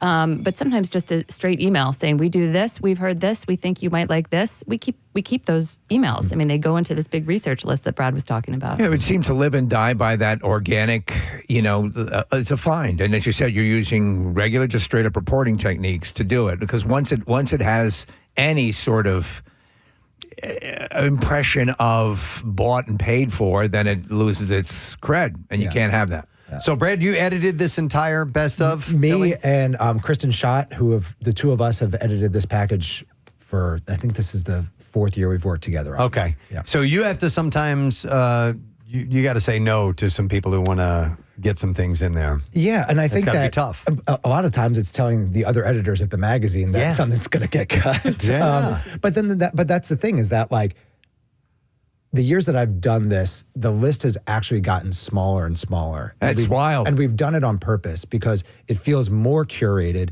It feels more special. And I think for a few years there, it just felt like it was kind of getting too big for us to wrap our hands around. Go ahead, Preston. Christine, your name is down as a contributor. What did you have you get your hands in for this? Well, Christy, as the editor of the magazine, gets her hands in everything. And because of that, she can't write as many of the winners. I'll give you that. I appreciate that. I'm trying to remember which ones You submitted. I submitted versus which ones I read. Which ones did I write? I don't know. And that's the thing. I'm going to find this. Listen, I'm going to find it. We're and in I'll come back such to you. a fog when this is happening because we start working. It goes on all year. Sure. But really, we have our kickoff meeting always in March for an August story. Well, let me ask you, what was the last battle royale over a category that you had defined camp saying you're insane if you make this the best of? This is the best of. Oh my God. Oh, but there's always, every year, there's huge fights. When we used to do sandwiches, especially, it was always like really, and we would do occasionally even like taste tests at the magazine. We haven't done those lately. But we would sit everybody down and like really do like voting, like ballots. I think the food and drink thing is always the one. Because, with helpers and fixers and like even like fun and games, you're like, if you had a good time at this museum, like no one's going to be like, that museum sucks. Like you did not. You didn't have a good time. You didn't have a good time. So I think the food and drink is always like the ones where we're kind of like, oh, I didn't have actually a good experience at that restaurant. Then person's fighting, and so that's always fun. Mm-hmm. So a lot of these places are, like I said, they're smaller. They might not even compete with anybody. But what I do like is you guys give them superlatives. It's not just, best museum, best something. Each one is a little unique. Does the winner come first or the category? Both and either. I mean, it depends. Again, it depends on how we found it and how we came to it. Sometimes you're going to want a best boutique or best new boutique.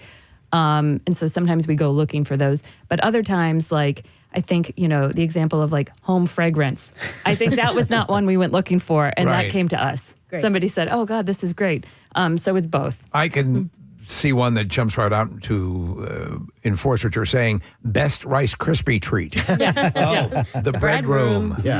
Right. We did not go looking for the world's best Rice Krispie treat. That found us. That's also an interesting way to look at it because like on that page, you have 4 other baked goods. Mm-hmm. So that was something that we had thought, Kaylani Palmisano, our food editor, and we all discussed like, hey, let's do something where we're kind of looking at lots of different baked goods that are like, again, quick and easy things. You can get this for $3 or $5. You don't have to have a ton of money, but here's 5 great ways to enjoy the city and the burbs. Yeah. And also within the article are some interesting instructionals as well, like how to dress like Coleman Domingo. It's simple. It's simple tasks, right, guys? Sure. Yeah. Exactly. No, but there are some little bits, nuggets of advice as well that kind of play in with the categories. Well, you can also, so Mahjong it's an it game now again. So so as you pointed out, Marissa, the Mahjong is pickleball mentioned at all in this, or has it had its day? Oh, I don't think we did pickleball this year. Well, in a kind of way, because we have Best Sports Club with ballers. But I think we have had pickleball in the last couple of years. Is definitely I don't know if we've hit. I think we've hit peak. Pickleball? I think we've had peak pickleball. And I think the timing of everything is perfect. And I fingered through everything, but I didn't go through with a fine tooth comb because this is the perfect beach read for me. So this is something, it's in my briefcase. It will go down the shore with me this weekend. And, if I hit the beach, whether it's me or my wife or whoever, this is perfect timing for a nice little summer read. Yeah, I agree. Thank you. That's such a kind thing to say. I hope a lot of people feel that way. Mm-hmm. And it also is the time of year that you have time to sort of explore some of these things. The restaurants and museums and stuff like that. Things are a little bit slower. If you're doing the staycation thing, you have a whole list of things to do. Yeah. Of the ones you can count on each year issue from Philly Mag, which is best of, we always know we're going to get that every year. Are there other standards as well that are in the titles that you release? I would say really it's best restaurants, which is 50 best, which is February. Yeah. Usually. Okay. You do the medical issue. There's part of that in this. Right. In May, we usually do a medical issue. This past May, we did What It's Like and did this whole great big read about what it's like to ... you know, to hold a human heart in your hand, Right. deliver a 1 pound baby. It was fascinating. That's pretty cool. It was. So I'm gonna say medical, restaurants, best of. We usually do something schools in the fall. Yeah. So it's. But those are sort of the standards. But we Right. try to be able to mix it up as much as we can too. I'm wondering if there'll be a retrospective on this summer and, the 250, the FIFA, the All-Star. I mean, it was, obviously a very active summer. Yeah. I think that we'll be probably looking at the effects of this summer and, how it spins out for the next 2 or 3 years. And I'm sure we're going to be covering that in a multitude of ways. Well, like any, think of it on a reduced level as simply, if you're just think of it as a networking event. We just put on the biggest Philadelphia networking event possibly in history. Yeah. And we will not see the ramifications of this reach complete fruition for years to come. I mean, we are a different player on the world stage. Right? Yeah, I think so. And I think everybody is equally optimistic. I mean, I think everybody's sort of in that same headspace with this, which was look at how well, I mean, it's not over yet, so knock wood, but look at how well everything has turned out and what we were able to accomplish. And everybody was so happy and the city looked so great and everybody came. I was actually, I went to one of the World Cup games and I was sitting next to a guy who was from Indiana, but his job is to help companies relocate. Right. And he came into Philly for the game and then checked out the Navy Yard and the new Bellwether District as places to relocate companies. There you go. And that's the kind of thing that, to your point, the impact of this, we're not going to know for years and years as to what this summer actually meant for the city. Yeah, but it's going to be positive. I mean, things like nothing insane happened. So I mean, it was even just nice to go into the Walnut Locust station on the Broad Street line and see that it had been cleaned. Yeah. Miracle. We used to do that more often, maybe. You talk about networking, the Best of Philly party? Yeah. Is that happening? It is August 4th. It's going to be at the National Constitution Center. Oh, great. So speaking of 250, like what an appropriate year and time to do that. August 4th, tickets are on our website. So it's right at the top at the banner. They are for sale.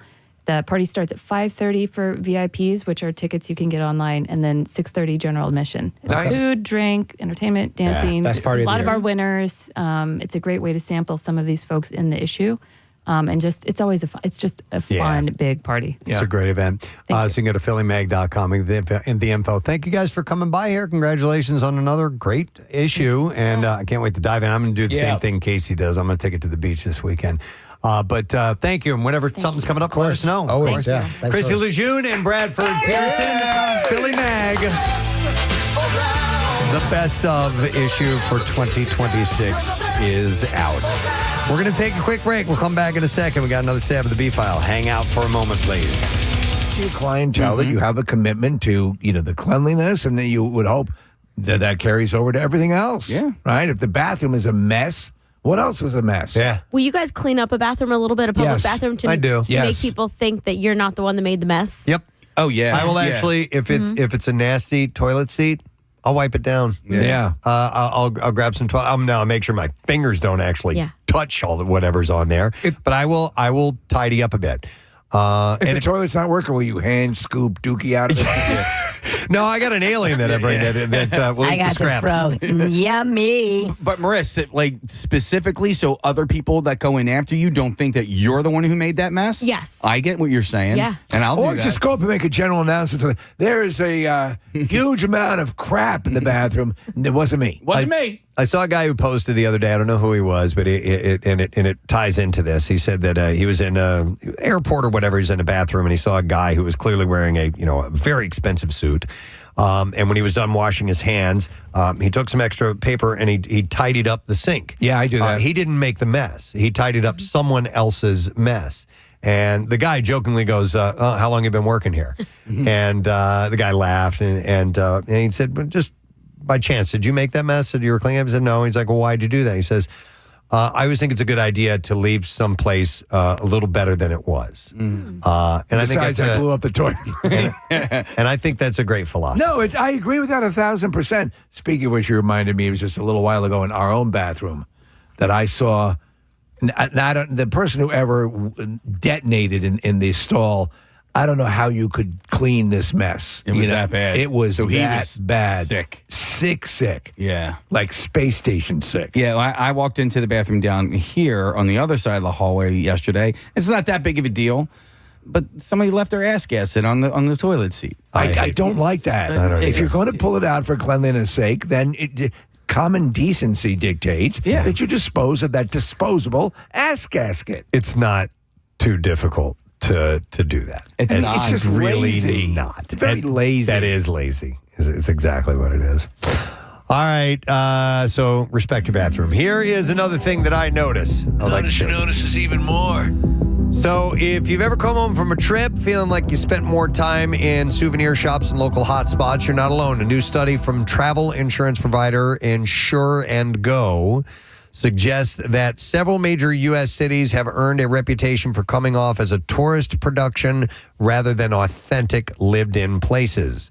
So the study reviewed more than 1.3 million Google Map reviews across 144 global cities, tracking how often travelers described experiences authentic, local, or traditional versus tourist trap or overpriced. An authenticity score was given to each city, highlighting where visitors felt plugged into real local culture versus where they felt herded into certain experiences, things like that. I get this delineation completely. There are some places that are just rustic and they are what they are, and you're going for that. And you go to a place like Las Vegas or whatever, that's a prefab. It's a tourist place. So the U.S. didn't fare particularly well, topping the global list as the least authentic city. And I personally don't agree with this, but it was Chicago. Chicago? Remarkably low score. Yeah, it got... Chicago! Yep. Chicago! 2 out of 100. No. Now, it doesn't mean the city lacks character. It's famous for its architecture, food, museums, public green space. But reviewers consistently pointed to downtown attractions that felt crowded, expensive and heavily commercialized, long lines, inflated prices, and a focus on marquee sites appear to leave visitors feeling disconnected from the neighborhoods that the locals actually love. All right.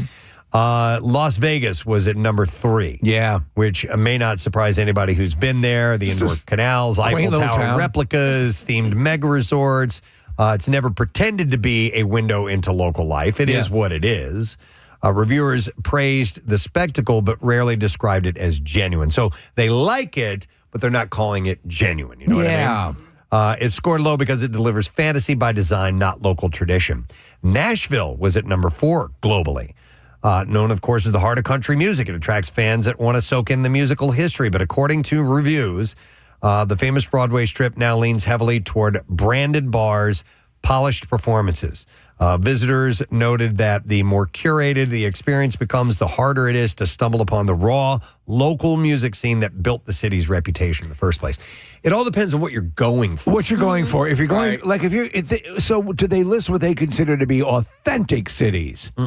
Because I would think maybe a city like Savannah, Georgia, or a city that has inherent history. I think Charleston. I was down there a couple of years ago. Hang on a second. Inherent history. Boston is rounds out the U.S. cities deemed the most inauthentic, and that is rife with American history. Is New Orleans on that list? It is not, Marissa. Because when you think about, the French Quarter, that is a little touristy and It is, really right. as many locals. So, number 6 in the world, Boston. Its rich history and walkability draws millions, but travelers frequently describe central areas of the city as crowded and geared toward visitors rather than residents. So I love Boston. It's kind of nitpicking. Chicago as well. Yeah. But you're right. It's what you're looking for. I don't mind a blend of both. I don't mind a blend of the touristy with a bit of history.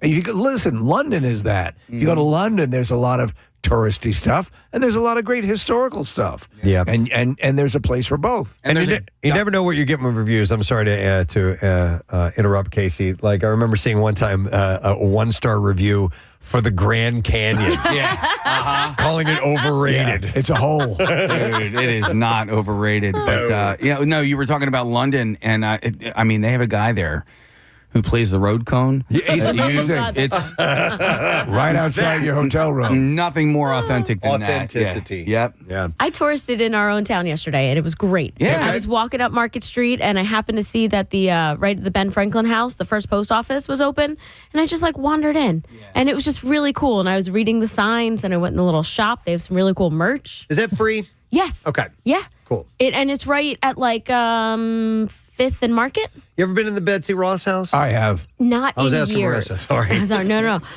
It's been years. I've walked by it many times, but I haven't been there in a long, long time. I've never been in it. What's it like? I'm not going to answer now. No, it's really nice. It's they have a little sort of like the Alamo, the little vignette in the basement where they have the figures and they show what life was like, and I think it's great. Yeah. All right. So is that in Old City? Yeah. Okay. On Race, maybe? Okay. And they'll have events. I remember over the summer they'll actually show movies because there's a little courtyard. Oh, we at the used to Betsy love Ross. watching movies. Yep, That's right. Exactly. Okay. They showed Dazed and Confused and Wolf of Wall Street. All right, so the least authentic destinations worldwide, according to this research, number 10 is Brussels, 9 is Sydney, Australia, number 8 is Singapore, number 7 is London, then Boston, then Hobart. The hell is Hobart? Where's Hobart? Hobart. I know that is a machine giant that makes mixer. us. Yeah.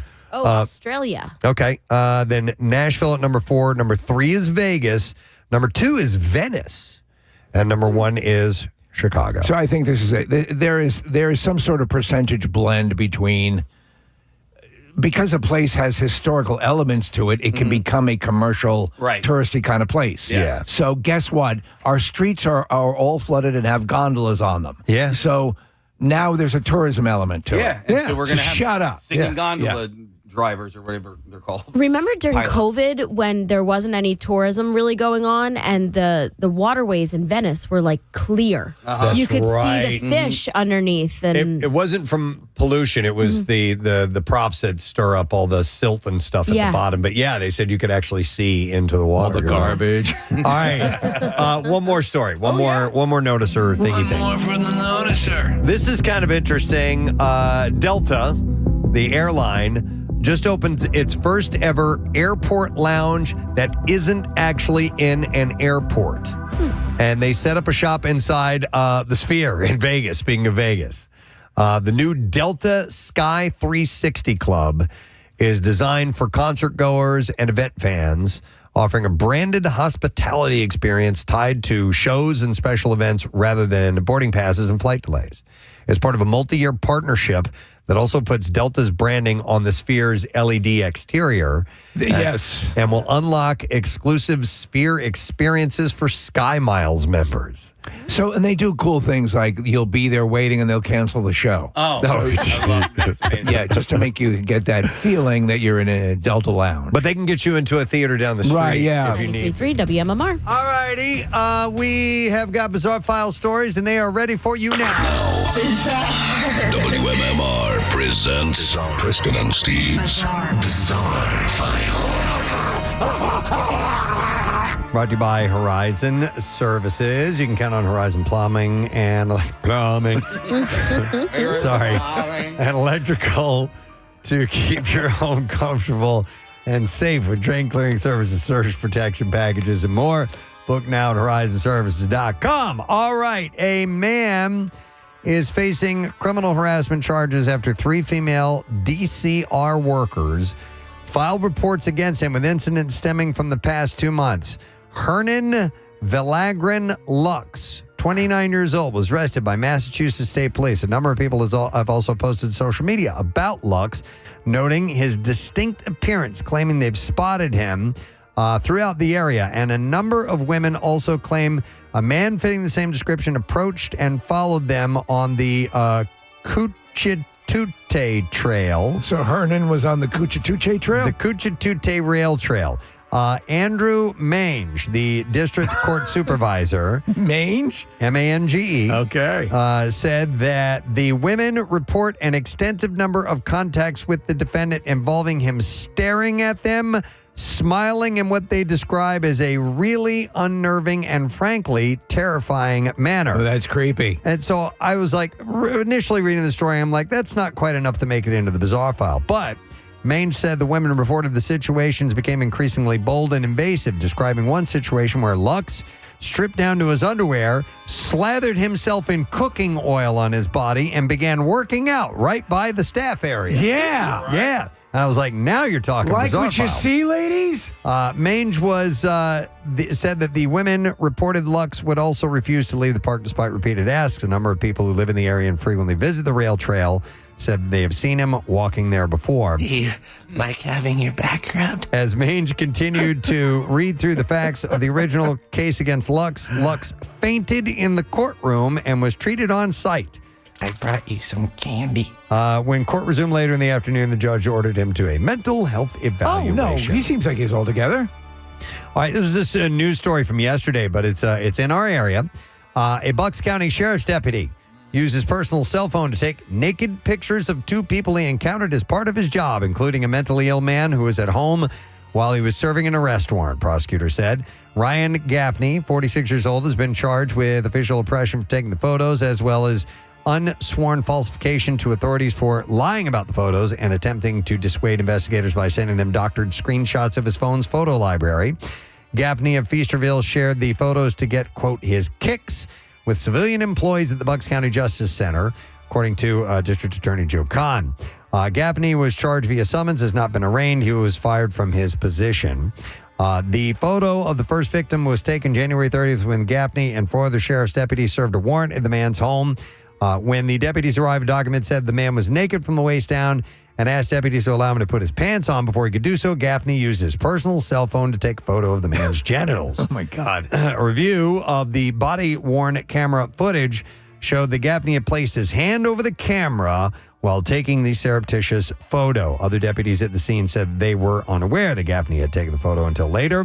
One of those deputies saw Gaffney sharing the photo with female civilian employees at the courthouse and reported his conduct, and they later learned that he had also texted the photo to another contact in his cell phone. And while investigating that case, they found that he had taken a photo of another person during a separate arrest in December of 2024 and I guess he was sharing that. He shared it with 12 people. How do you think you're not going to get caught doing that? You're sharing it with other people? Yeah, don't do that. So Gaffney denied taking the photographs and signed a sworn affidavit affirming that, but there's obviously a case underway. After repeatedly hectoring a woman for photos of her feet, a Florida man allegedly exposed himself and then followed the victim around a Lowe's store before fleeing. And in a hardware store. There's no sanctity to the hardware store. Please. Landon Spearman, 20... Where are you going? 20 years old, was arrested for indecent exposure in connection with the incident. As detailed in the arrest report, the victim told cops she was completing an Instacart delivery at Lowe's when an unknown man approached her and repeatedly requested photographs of her feet. After declining the man's request, she accepted his phone number in an effort to end the encounter and continue working. As she walked away, the man later identified as Spearman called out to her. When the victim turned around, Spearman, it says, and this is what the way it's written in the report, intentionally exposed his flaccid unit to her. Oh, flaccid. And, show. And declared, and this is what he said, "Call me for some D." The victim said Spearman then followed her into a Lowe's until she approached a group of customers, causing him to leave the area. I told her to call me for some D, and she hasn't called yet. During a subsequent police interview, Spearman... I mean, that was... He already gave her the number. Yeah. She got the number. Right. That was the icing on the cake. Yeah, this is what'll do it right here. Just call for the D. Yeah. So, Spearman reportedly made admissions that substantially corroborated the victim's I'm a grower, not a shower. account of the incident, and he was then arrested and booked into the county jail. Something about a hardware store, right? Yeah. All right. And, oh, man, this is messed up. In Florida, Martin County deputies rescued dozens of cats Monday from a home that Sheriff John Budinsky had described as the worst animal hoarding case he's seen in the county. The sheriff's office, animal control, fire rescue all responded to this home after an investigation into a report that a U.S. Postal Service employee had been collecting feral cats along her mail route. Budenzik, not Budensky. Let's call him Budensky. Get Budensky for That's now. more fun. Yeah. Identified the homeowner as 77-year-old Gail Gastino. Investigators believe that she was not stealing the pets, but was gathering feral cats and bringing them home. So she's trying to help him out, but it got away from her. They obtained a search warrant after Gastino allegedly refused to allow animal control officers inside the home during multiple attempts over the past week. When deputies entered the house, they found what the sheriff described as horrific living conditions. The home had no working air condition, little to no ventilation, and in some areas up to a foot of animal feces covering the floor. No. Dude. No, man. No, I can't do that. We keep it at 2 inches. Budensky said the odor was overwhelming. Fire Rescue's hazardous materials team had to ventilate the home before rescuers could even go in. Who wants a sandwich? Gastino told, you boys look hungry. Oh, my God. Gastino told deputies that she believed that there were at least 70 cats inside the home, all kept in cages. Jeez. Authorities believe there could ultimately be 70 to 80 animals or more, including several dogs, though an exact count had not been completed. The rescued animals are being taken to the Humane Society, and they're going to rely on foster families and volunteers. Authorities said they're still evaluating the medical conditions. Gastino was arrested on 2 misdemeanor animal cruelty-related charges, though investigators said that they could have pursued significantly more charges. Budensky said, if we believed that she was truly an animal abuser, we would try to bury her under the jail, but we truly believe that she thinks she's doing the right thing, but she's doing it in the wrong way. This happens more often than you would think. Right? People go in with the best of reasons, and then it becomes their mission, and it gets away from them. Criminal charges were filed primarily to obtain the search warrant, remove the animals from the home, and prevent her from acquiring additional animals while she seeks help through a mental health court system. And that is what is in the bizarre file for you for now. All right, we're going to break. We'll come back in a second, and we'll give some stuff away. We got prizes in conjunction with the lesson question. We'll get some trash with some music news. It's all next. You're going to lose some money. Steve, did we ever figure out, and you've seen them, we've all seen these clips on social media of, it's not the Sphere, but they are other theater experiences, and you can also watch sporting events. Yes, where you feel it's a gigantic monitor that you're right in front of. I want to go to that place or those places. Is it more than one? It's got to be more than one. There's right? more than one, but basically, essentially, it is sort of the Sphere concept. But your line of sight and in the room you're in makes everything look like you are in a level at a stadium or an arena. And it looks like everything is to scale. Yeah. Those cameras. And you said you saw how they do that. They fix the cameras at a certain level. And basically, for all intents and purposes, you are there. Virtually there. The one that I am aware of is in Texas somewhere. Dallas, I think it's Yeah, I think so. We should have one here. Dude, I would love that. Yeah. I would love that. Marissa found it's called COSM. COSM. And there's one in Los Angeles. That's one that she had just pulled up. So I'm not familiar with that or how many of them are available. So we're looking at it, and they're showing that the Matrix, I guess, is part of the deal. But yeah, that's sort of a Sphere-esque. Yeah. It's kind of cool. It kind of reminds me, Steve, of those the rides at Universal, like the Simpson ride. Yeah. Where this has like 2-tier and the screen is just absolutely gigantic and it pretty much covers your entire field of vision. Like an IMAX screen, but a little bit more. Almost the ones that come around a little bit. Agreed. What makes this so cool is that you are, at least to scale. Yeah. I mean, we're watching an MMA fight, which is not to scale right now, but on the video we're watching, but you're pretty close to proper scale. Yeah, it looks like when you're down, like they just showed like you were behind the net at a hockey game. Right. And it looks like you could stand next to the net and it would be about the right size for you.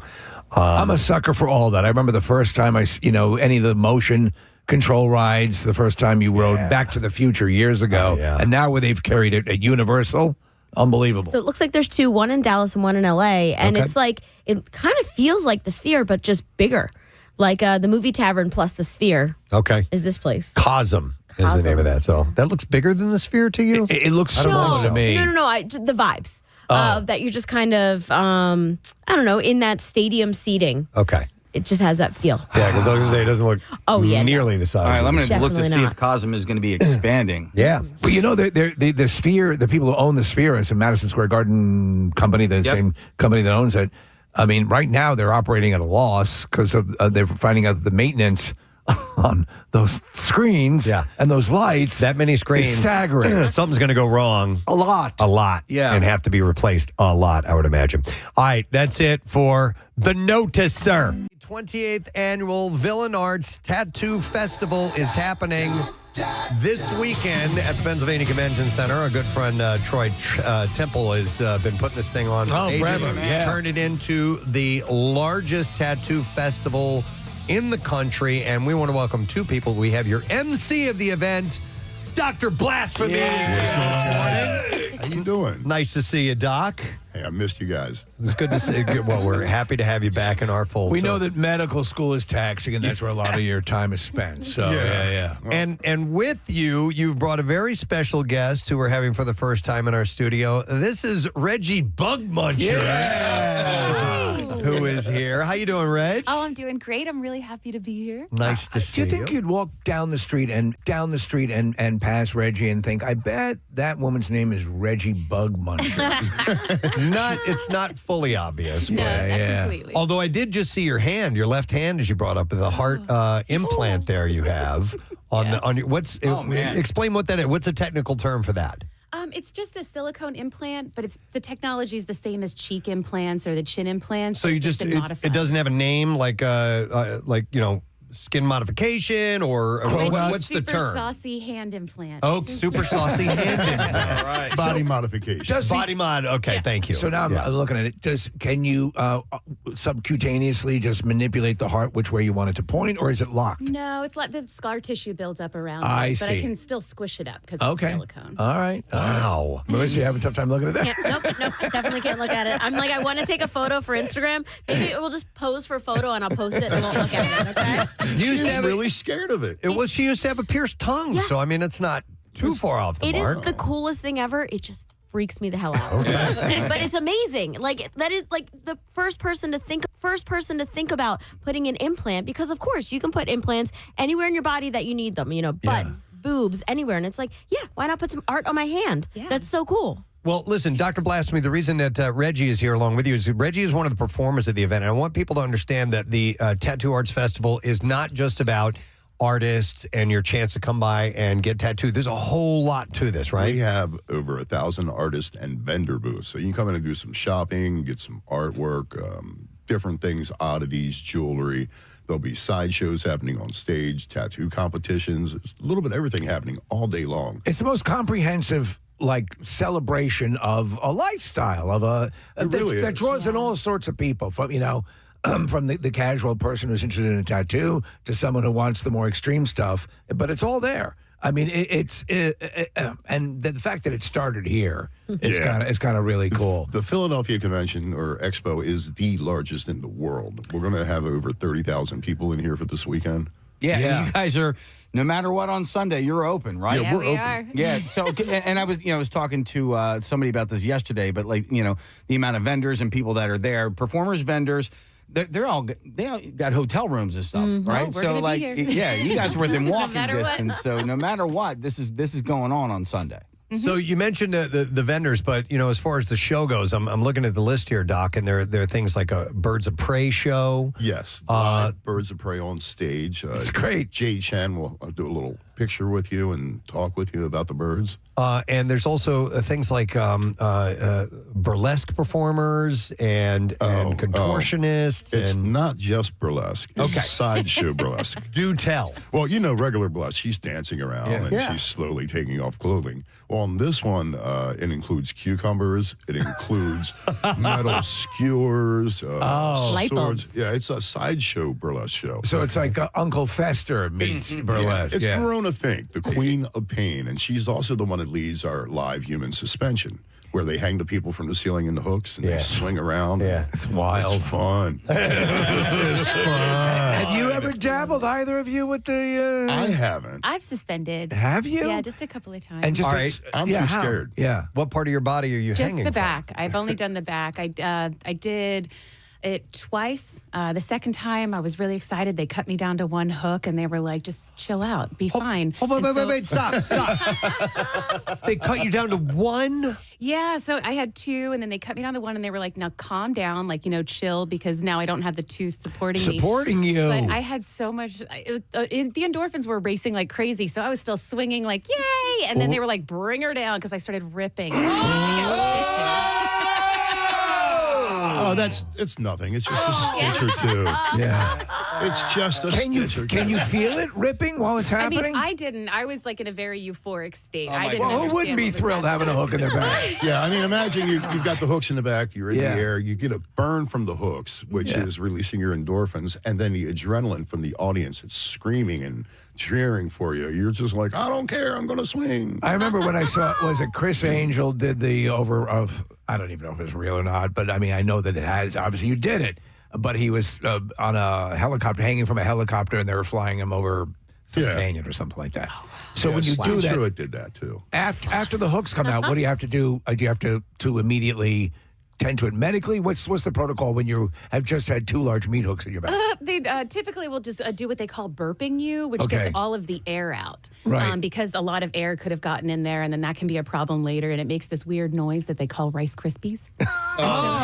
It pushes. They're squeezing it and pushing everything out of little holes. All the air out, and then they seal it up, and then you're healed pretty quickly. So I love so much of this stuff, but that part of it, I have to ask, like, did you ever have an inclination as a kid? Were you into like vivisection or taxidermy? How did you find out you could do this stuff?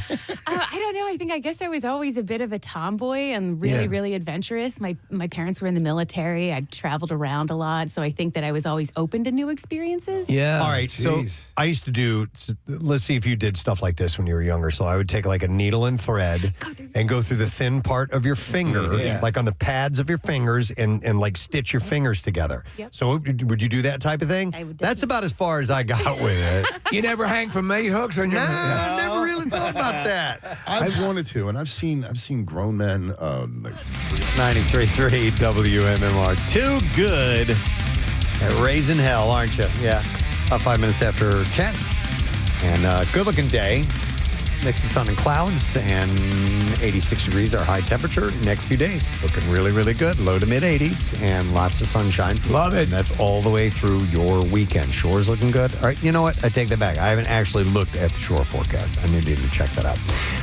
But I have had a chance to peruse our lesson prize, and we're going to give away tickets to see the Bam Bam Jam. It's going to be Cinderella's Tom Kiefer Band.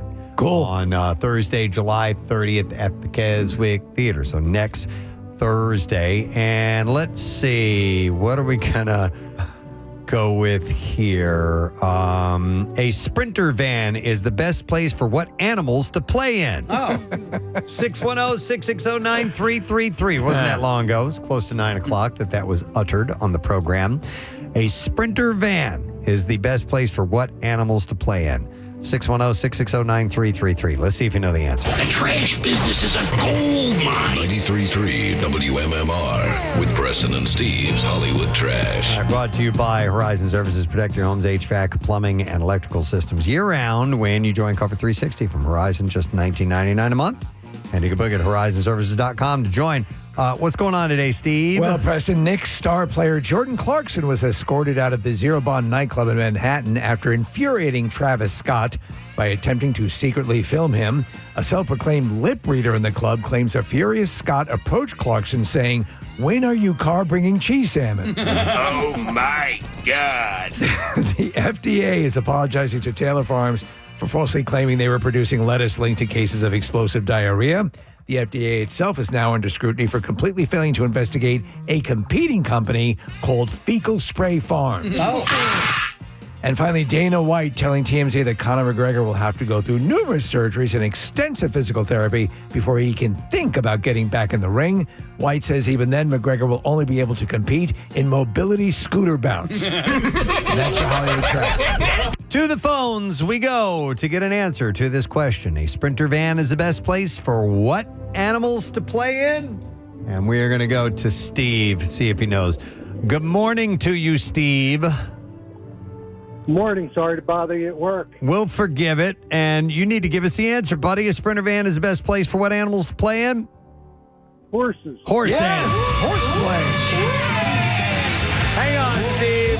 Just got yourself a pair of tickets to hang out with Jackie Bam Bam. The Bam Bam Jam with Cinderella's Tom Kiefer Band. Thursday, July 30th at the Keswick Theater, and it's hosted by Jackie Bam Bam, of course, and tickets are on sale now via KeswickTheater.com. Now, Preston and Steve's Music News on 93.3 WMMR. Right. Got this email late in the day yesterday, but if you do not know this by now, you should, because the show wasn't last night. The Styx and Chicago show. Yes. Had to be canceled because of those thunderstorms that were coming through. I know. So it has been postponed till today. The lineup will remain the same. No changes to the schedule. All previously purchased tickets will be honored for the new date. So it's great when that is able to happen. Yes, where they can immediately. The band doesn't have a requirement. Yes. The venue is available, and they just will ride it out and do it the next day. Yeah, because this past Friday night, Noah Kahn had to cancel his concert up at Citi Field in New York. Canceled. Not flat out. Flat out canceled. Yeah, his schedule's tight. It is tight, and he had a concert the very next night at the same field. But anybody that had tickets to the Friday night concert were just SOL. That sucks. Wow. This is a really cool thing that you would want to happen to you if you were on a Beatles-themed tour. Paul McCartney surprised fans aboard a bus tour in Liverpool on Monday. He waved to them. He was on a FaceTime call with Ringo at the time. That doesn't get any better. That's fantastic. Hey, look at these losers. The incident happened after the bus happened to spot the music icon while they were waiting at a traffic light. Tour guide Neil Morton called the chance encounter surreal when he was speaking with the BBC. I'm trying to talk on the phone. Jesus. And his best Pee Wee Herman. He recalled that Paul greeted I'm trying to use the phone. that Paul greeted the bus as passengers excitedly took pictures. Bus. Ringo later shared a photo from the moment on Instagram, writing, "How about that for a magical mystery tour in Liverpool?" I mean, you could never swing that. Paul's actually holding the phone around with Ringo's face on it too for them to take a picture. And Paul was visiting Liverpool for an event at the school he co-founded while the tour celebrates famous Beatles landmarks across the city. One of my favorite bits that Jimmy Fallon did was with Paul, and they did this thing where an elevator would open up. Oh, yes. And Paul and Jimmy were there, and the people had no idea what was going to happen, and the reactions on their faces. Yes. And they did it over and over. It was just so cool. And it got me to thinking that that's the way it is for Paul's life. All the time. Or Mick Jagger. I mean, like the uber over the top gods of fame like them. It's just that way all the time. I mean, who supersedes that? Yeah, in very the few world of, in just pop culture in general. Yeah. So that's cool that he gave those people a little bit of a thrill like that. Now more than ever, people are coming to grips with the importance of taking care of their mental health, and there's an undeniable role that music can play on that journey. And with that in mind, funk legend Bootsy Collins has teamed up with guitar virtuoso Buckethead, along with Metallica's Robert Trujillo, Billy Sheehan, Eric Gales, and others to create what's called Mental Health, a guitar-heavy rock album with a focus on getting your head right through the power of music. Getting your head right through the power of music. Right through the power of music. Through the power of music. Ow! Push through. Yeah, absolutely. But I think slam it in there. You can protect your mental health by wearing a bucket on your head, can't you? Could. Yeah. I'm sure that's what Buckethead has done. On Saturday, the album's release will be celebrated through a live stream event from 5 to 7 p.m. and it's accessible through bootsycollins.com. And then one last thing, Oasis reunion tour wasn't enough to bring any of their singles back to the Billboard Hot 100, but the World Cup was. Their 1996 classic Wonderwall climbed back into the U.S. charts for the first time since 96. thanks to fans making it the unofficial anthem of England's men's team during their deep World Cup run. Upon its original release 30 years ago, the song hit the top 10 on the mainstream rock, alternative, and pop charts, and Wonderwall re-enters the charts dated July 25th at number 27. That's wild. The British charts, by the way, things just pop in and out all the time for, just bizarre reasons. Yeah, especially around Christmas time. Yeah. They do some campaigns and old songs re-chart because of that. Back up. Yep. All right, and that is what I got in music news. That's it. We're going to take a break. Come back in a second, and we'll wrap up the program. Letter Day Word of the Week prize. We've got a great one, and Matt's going to be along with that information that you need to win it. We'll be right back. Get up there and swing, and I'm just afraid I want to get in the air, and as soon as they get me up, I'm be like, put me down, put it down. This hurts. Put me down, put it down. Well, you're smaller, so a 300-pound guy going down to one hook. I've seen people, ladies and men, over 300 pounds. So obviously what happens there is the focus of the way you're suspended is now concentrated on one spot. Right. And that's the issue. And those suspenders, like Verona, they're really good. They're professional riggers in addition to the piercing. So they know how much this is going to hold in weight. They know exactly how to fix everything up there. So besides the back, where else can you suspend? I mean, where else will they suspend from? Any part of your body. We've seen that face suspension. Face suspensions, knees, elbows, the rib cage. Anything genital? Genital-wise? I've seen butt. Yeah, but I haven't seen, because we're in public doing it. We haven't seen the gentleman ones. After we're done, I'm doing a live stream. I can show you some of the videos I have on my phone. We can't post many of them at Villain Arts, but I got a Facebook page that I post them all at. So to remind people, this is a more general. This is not. You're not going to see something that's going to redefine your humanity. It's going to be interesting, right? It's going to be very interesting. What's the age appropriate for this? I mean, really, we've seen kids sitting there enjoying it and loving it, and adults pass out. Okay. So, I mean, we allow children in the room. 12 and under are free to get in. Okay. So we encourage you not to pay a babysitter. It's a family event. You have a little daycare. This stuff happens after 9 My biggest p.m. fans are kids, little girls. I would love to see you open up a kindercare where the kids are suspended by hooks. They all call her Aunt Reggie. Yeah. It's I substitute teach sometimes, and I'm also a Mrs. Claus in December. And so, I think that there's nothing more powerful than these little girls to see a strong, powerful lady with power tools and swords on stage. And they're granted, they might be weird little girls like me, but it's a whole collective. No, listen, the coolest people through the years, we started in the business, a lot of the stuff, and the people that we were, associating with were like the Suicide Girls initially, and all this sort of alternative stuff, and the coolest people. You remember the Suicide Girls? Yeah. He's been around. Yeah. The Enigma when he was doing shows. He's gonna be with us again this year. Absolutely. Yeah. He's there this year? Not here. this year. Okay. He's going to be with us in Denver. Yeah, we know this all year. those guys. Yeah. By the way, a text came in and says, Reggie worked with my mom at Philly U. Yeah. Sideshow aside, easily one of the coolest people I've ever met. That's nice. My goodness, that's so nice.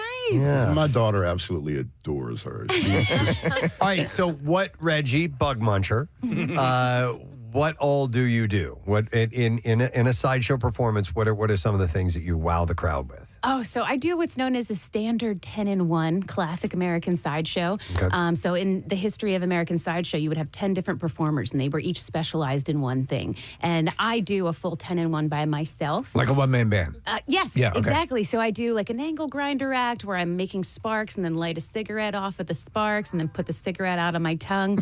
I do the human blockhead, which is hammering things in my face. Yeah. I do mental flossing, which is tubes that go in and out of the nose that I can pull back and forth. I like to do this thing called body shots. So if anybody wants a free shot when they're attending the show, I have a funnel at the end of the tube. And the tube goes in my nose and comes out of my mouth. And then we run the liquor through my skull right into their glass. Sometimes if they're frisky, right in the mouth. And then also sword swallowing is sword swallowing, yes. All right. And sword, you stand on swords and stuff like that too? Don't you walk up and down the store? Yeah. Ladder of swords. I've done bed of nails. I have beds of barbed wire. I have fish hooks in my eyes. all right. Fish hooks in your eyes, Fish hooks in the you eyes. say. Yeah. All right. Here's what I'm going to do for you. I'm going to hand you my phone. I open my gallery section up, and you can press on anything, and there's nothing inappropriate in here. But when I talk about large people. Oh, my God, Doc. It's how you distribute the weight. Oh, on the my hooks. God. I don't want to look at it. I don't want to look at it. It's a very, very, very large woman being hung from her nipples.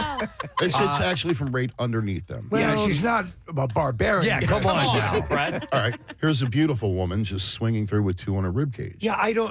Thank you. It's She's not the beautiful. person. It's not the person. It's not my the thing. activity. It ain't my Yes. thing. Reggie, what I wanted to ask you, tell us about any injuries that you've incurred, either in your professional career doing this or in your learning what your limitations are. It'd be wild if you were rushed to the hospital with a stapler accident by accident in the office. Like nothing that has anything to do with your job. But what significant thing have you encountered, or have you? I've only, up until last year, I had been very, very lucky. I used to eat a lot of bugs. It was a live geek act. Hence Bug Muncher. Yes, but unfortunately that act ended the very first year. I found out that I have what's categorized as a shellfish allergy. So People don't realize that. That's a big part of like creating like meal out of bugs is that it's exactly the same sort of stuff, and you'll have I'm an so issue. happy you know that, because a lot of people give me tequila lollipops or all this other stuff, and I'm like, I can't do that, or crab cakes. So your name is Bug Muncher, and you can't eat bugs. The universe is sometimes very cruel. I was locked in. And then in October, I had my first and only sword swallowing injury, which was pretty serious, but not as bad as it could have been. It was a very lucky injury. Was it throat? Yeah, I tore the lining of my esophagus. Dear God. Okay, so we watch. I'm sorry to interrupt. No, Steve. please. So regularly, have you seen the TV show The Pit?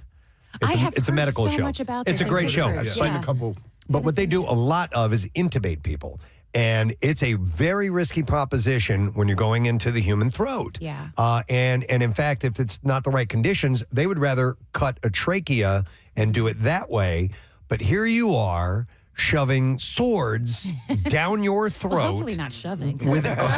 without the advantage of being able to sit. Now, it's not going into where you breathe. That's a little bit different. But you could still do, even with something that's dull, you could hurt yourself pretty bad. Yeah. Wow. Yeah, you can puncture the esophagus, go into your chest cavity. You can also, because you have to realize all of that stuff, you're going in front of your heart and then in between your lungs, like right through here, and then loosening up sphincters so the sword will go through it. Well, let's face it, spoon swallowing isn't as exciting. No. So Captain Steele, he's probably one of the best sword swallowers in the world, and it has happened to him where he was in a hospital and almost died from it. Well, what happened with him? He clipped something inside of his throat? He went into the chest cavity. Into the chest. So how do you... Okay, I was fascinated by this stuff. How do you know as it's descending, how far is far enough? It'll stop. Besides the handle. It'll stop at the bottom of your stomach. At the bottom of your stomach. All right. Okay.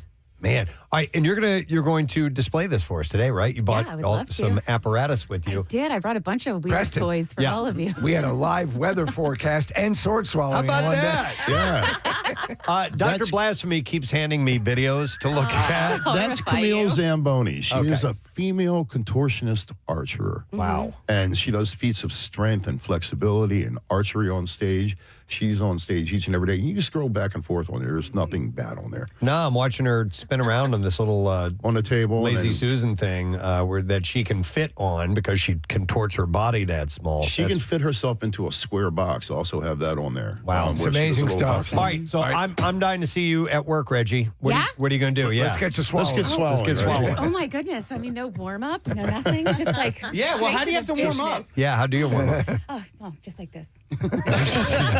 You kind of wiggle around. He's like Michelle Jenneke, you know. Yeah. Oh yeah, do a little dance. So At if I that, swallow it over here and then bend towards you, do you want to pull it out? Hell no! Come on! All you have to do is just grab the handle. Steve will do it. Steve will do it.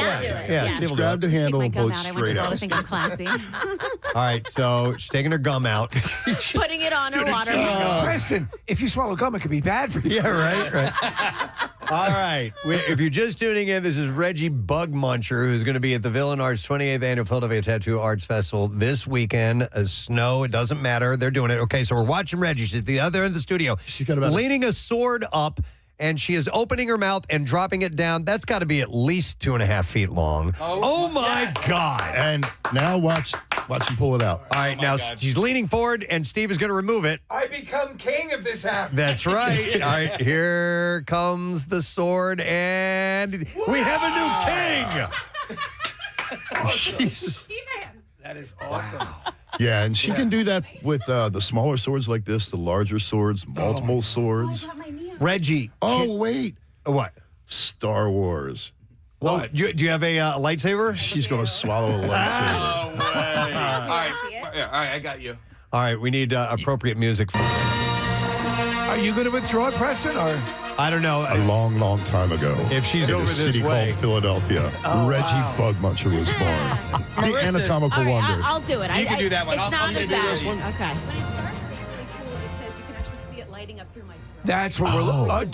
Wait, hold let's on. lower the studio lights. Yeah, hold on. Do you guys know where the lights are over there? Ryan Shuttleworth, please kill all the lights that are down by the side. This is and super Marissa. Yeah, the one on top of me. Yeah, I'll turn off this light. Hang on, we got to see this. Reggie's got a red neon tube she's getting ready to swallow. And down it goes. And sure enough, I can see it glowing through my throat. Oh my God! All the way down past the Adam's apple. Dude. That's incredible. She's flipping off Dr. Blasphemy for whatever reason. It's a joke. Wow. There you go. That's crazy impressive. So I assume you've got that lit up, obviously. That could actually be more dangerous if that were to crack in your throat, right? Yes. Yeah. Yeah. That was, Man, I've never seen that lit up like that. You can clearly see the definition of your esophagus through your throat. So I had years ago, I had a condition called achalasia. And what they basically did is they took my esophagus. It was not assisting in swallowing. It's a common condition. A lot of people aren't. Cage on 93.3 WMMR. Yeah, I'd say that's just a bit more aggressive. Yeah, 10:24 as we are at the end of our broadcast day today. Let me see, Casey. Yeah, buddy. Mention that Bend the Shore stuff one more time here, if you don't mind. Yeah, well, the ride is this Sunday, but on tomorrow night from 6 to 8 p.m., I'm having a little bit of a happy hour at Pinocchio's Pizza on Baltimore Pike and Media from 6 to 8. It's really designed for team members to come by and grab their new jerseys. So if you want to come and check out the new jerseys, you can check those out. They are tie-dye design. This is Honor Pierre. In fact, on the left sleeve, I believe it says "Greetings, Citizens."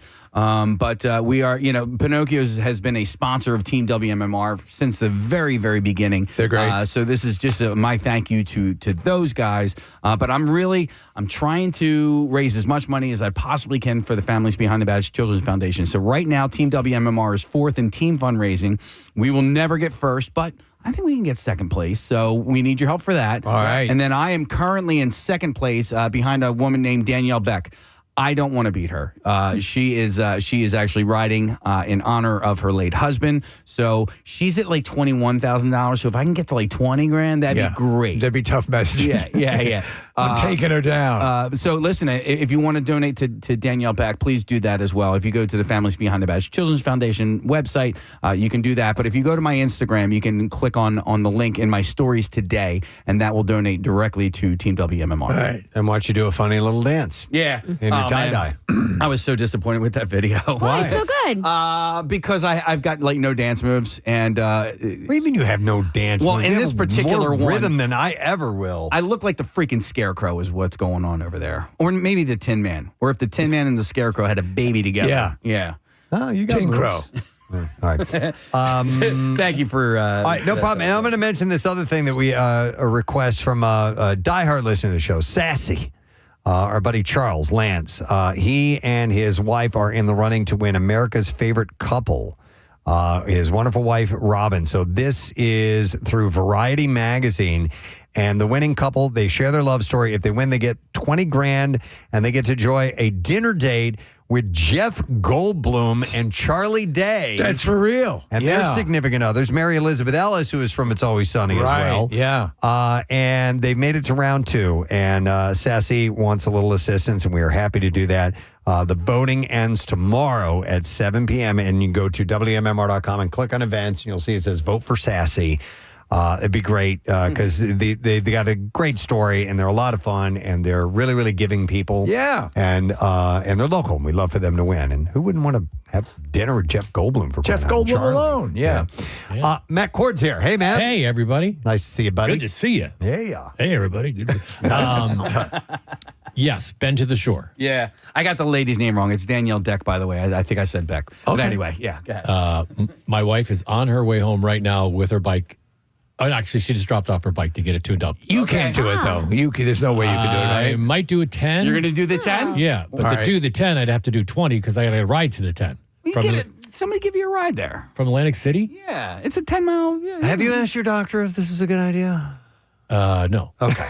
Just checking. But you do. Are you getting on the exercise bike? I the was on Peloton? today. I was on the Okay. and you guys were on Fox, and I'm like, I was in this class, and he's playing like all 70s, like ABBA, right, and Donna Summer, and I usually turn you guys up to see what you're talking about, but you look like you were having fun with Mike and Karen. Yeah, it was fun. I didn't. Yeah. What was it about? What was the topic today? About audiobooks. Is that really reading? Oh, okay. That was a conversation we had. But yeah, I might do the 10. I'll definitely do Pinocchios tomorrow night. Yeah. Yes. Yeah. That's exercise. I can have a beer and a hoagie. I think you can, I'm not sure, but maybe you can throw your bike, you can hop on the bus, New Jersey Transit, take the bus up to Atlantic City, and then ride back.